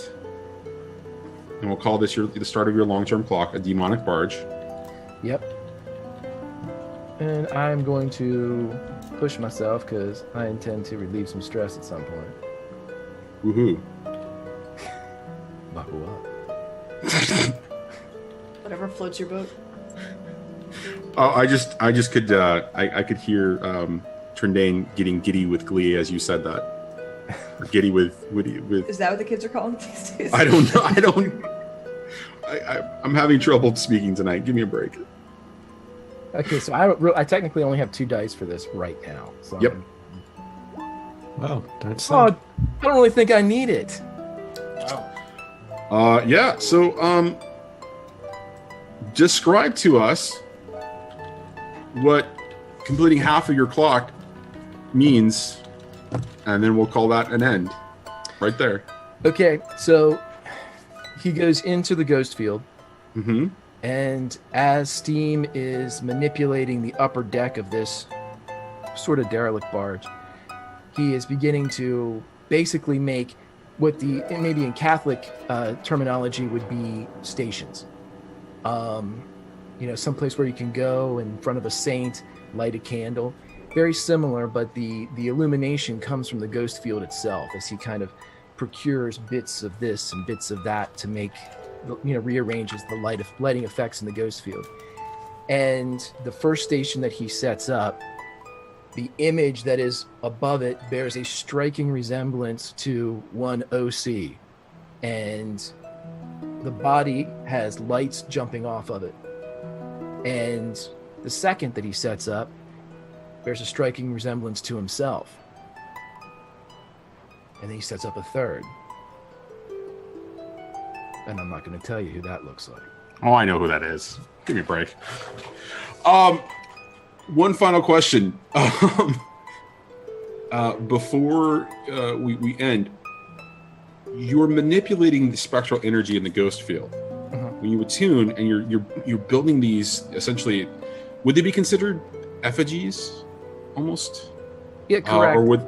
From my Okay. understanding, and Trendane, that guy's forgotten more about this shit than I'll ever know.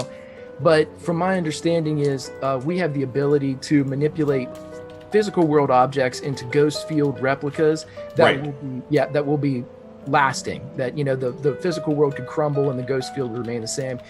Basically, he's just manipulating those common items around the room and then creating them into his own little space.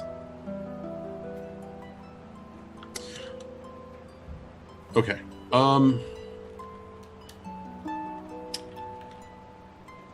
right. Sorry, I got distracted by something that's going on in chat. Yeah, absolutely. So,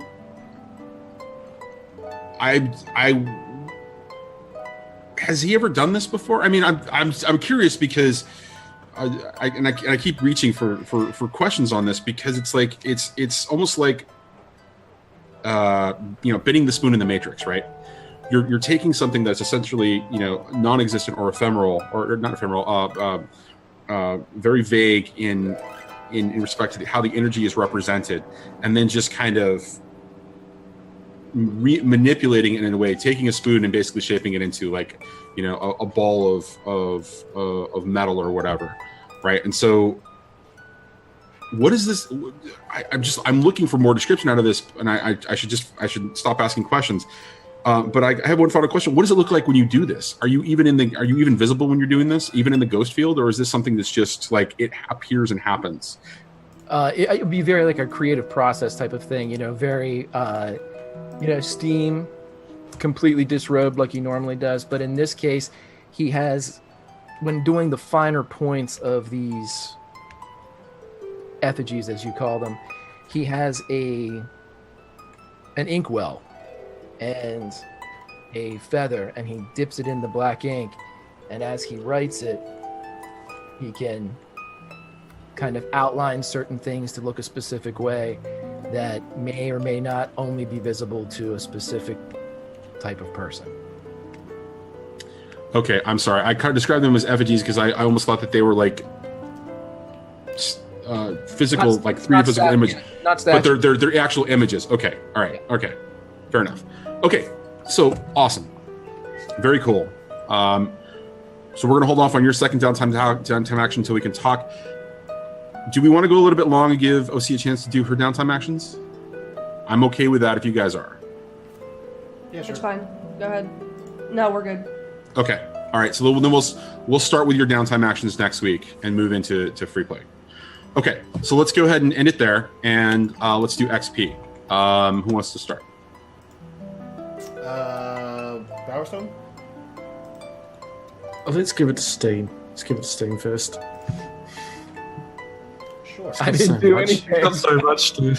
Okay. Well, you did do a couple things, but yeah. So you didn't take any desperate rolls. Challenge with stealth or evasion. Well, that depends on what we do. Yeah, I would say dodging one of the biggest bullets in history might be. If he hadn't done what he'd done, who knows what might have happened. What do you mean? Dodging what? Not going invisible and leaving. Not when he followed me, he could have kept going. That's evasion while stealth. Okay, all right. It's more of a plotting. Well, I also think that the reason that when you disrobed last session and he didn't move in, and his subsequently just kind of hanging out there, I think that actually applies more to his beliefs than it does stealth or evasion. But yeah, I mean, I'm okay with that calling that addressing a challenge with stealth or evasion. And then separately, I think for your beliefs, drives, heritage, and background, I think that there's a lot going into your long-term project. So I think that counts at least one. Okay. Let me see the other thing. Yeah. I didn't struggle with any vice issues because I didn't have any conflicts of conscience. So, 2, and then pending what we talk about, if it works out, would that be okay? A third for evasion? Okay, that sounds good. That sucks. Okay, thanks. All right, who's next? Bowerbomb? Okay, so the first thing, desperate action roll. I think I had 1. You did. So straight off the bat. And that goes into, I believe, your resolve. Mm-hmm. Okay. Great. All right. Challenge or deception or influence? Not at all.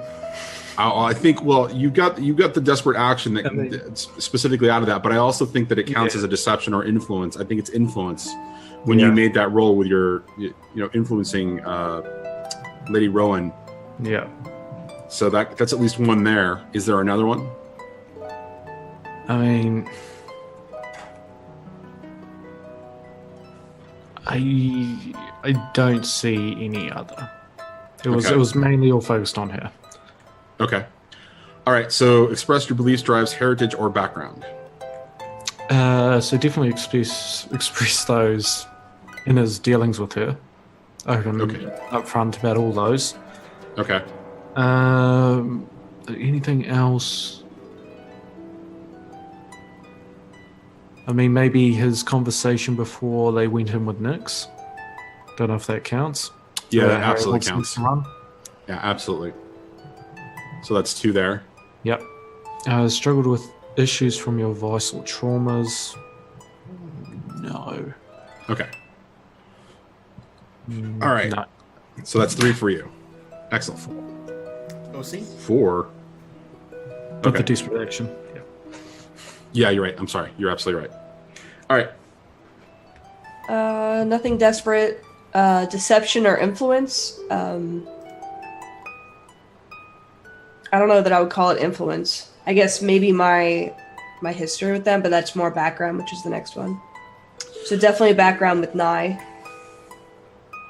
And going back on our history and everything, and going back to the sisters.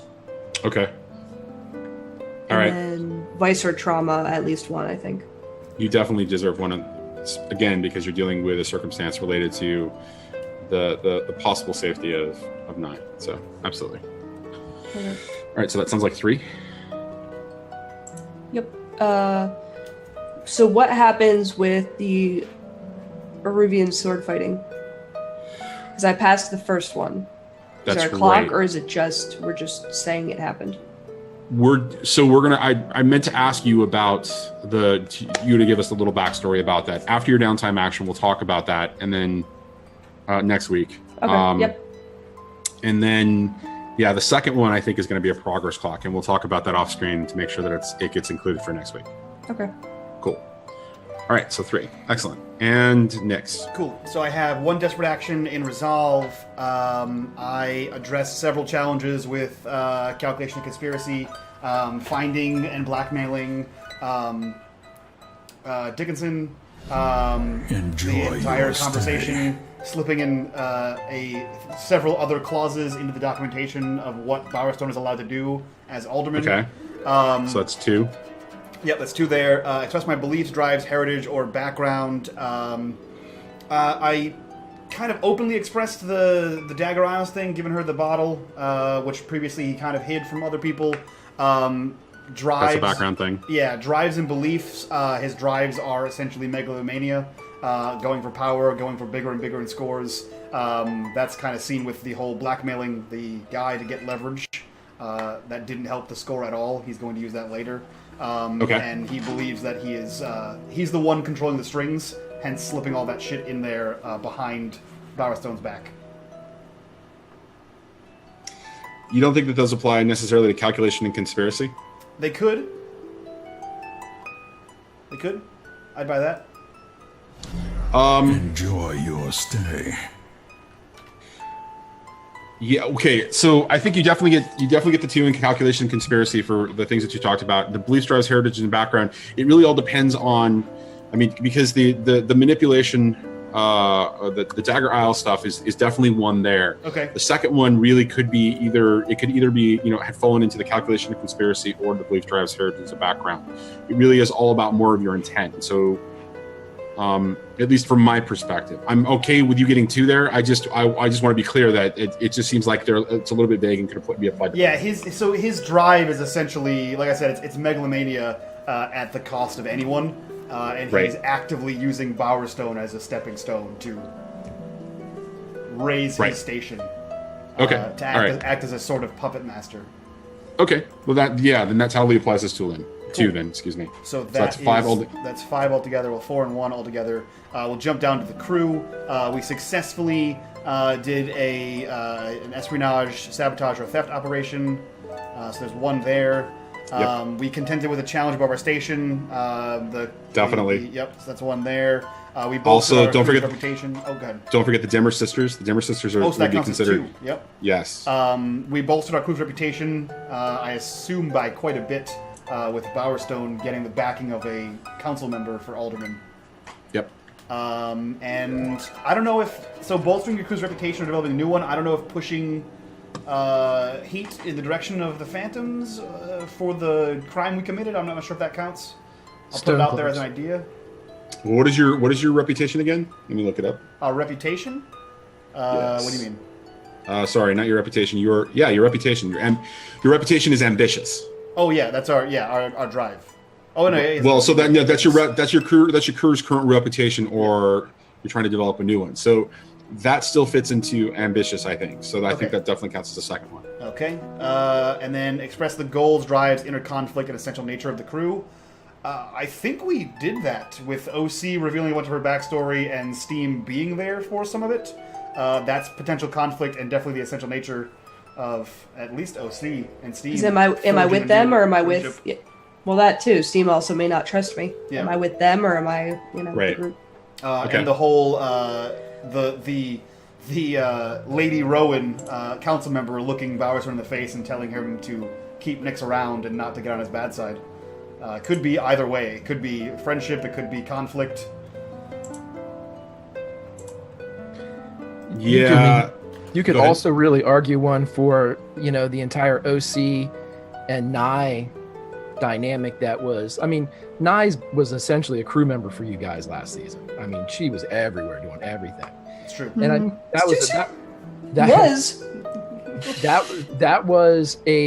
that's a turning point in her relationship. If you're talking about development of a crew relationship or the branching off and stuff, that's a big, Nye's essentially, there was a big moment there. As a fan of season 1, not having Nye on scene is definitely something. So that's my. You got some big shoes to fill then. No, I don't. Yeah, new Nye. Jeez. You're gonna have to tuck it. 9.0. So is that 1 or Gross. 2 for that, Johnny? Do you think? One step. I think that's 2. Okay. Cool. So that's a total of 6. 1, 6. Yep. Cool. Sweet. And So- with that, it's back over to you. Sweet. That was it, guys. We'll be back here tomorrow at 7 o'clock for our homebrew campaign of Havoc in the Hinterlands. There will be a makeup game for the missed 6 and 20 last week. We'll figure out when. Stay tuned on our, yep, you heard it. Stay tuned on our Twitter and our Discord. Guys, !point Discord and chat. If you guys aren't part of that yet, please join there and join the conversation. We'll go around the table. To those of us not geeking out and laughing, we'll start with the man who spoke the least this time, Greg, a.k.a. Grimjack21502. Who are you? What are you doing here? And what did you think of tonight's episode? Yeah, I'm Greg, Grimjack21502 tonight. Didn't do anything. So just hanging out, waiting for something else. I enjoy watching, so, I bet you do. I'm a lurk and a voyeur. I'm a little bit steamed, so I can't wait to get back into this. This is a great game. I've said it on numerous channels that John Harper wrote a good one and you guys are playing a better one, so Sweet deal. can't wait to get the makeup and see you guys next week. Awesome. We'll jump over to the mysterious Orange Crush. Xmas Ninja, who are you? What are you doing here? And what did you think of tonight's episode? Tonight's episode was interesting. Playing OC. I'm pretty sure she's fucked. No matter which way you look at it, there's a bunch of enemies in each direction, and she's got pretty much nobody but you fucking assholes.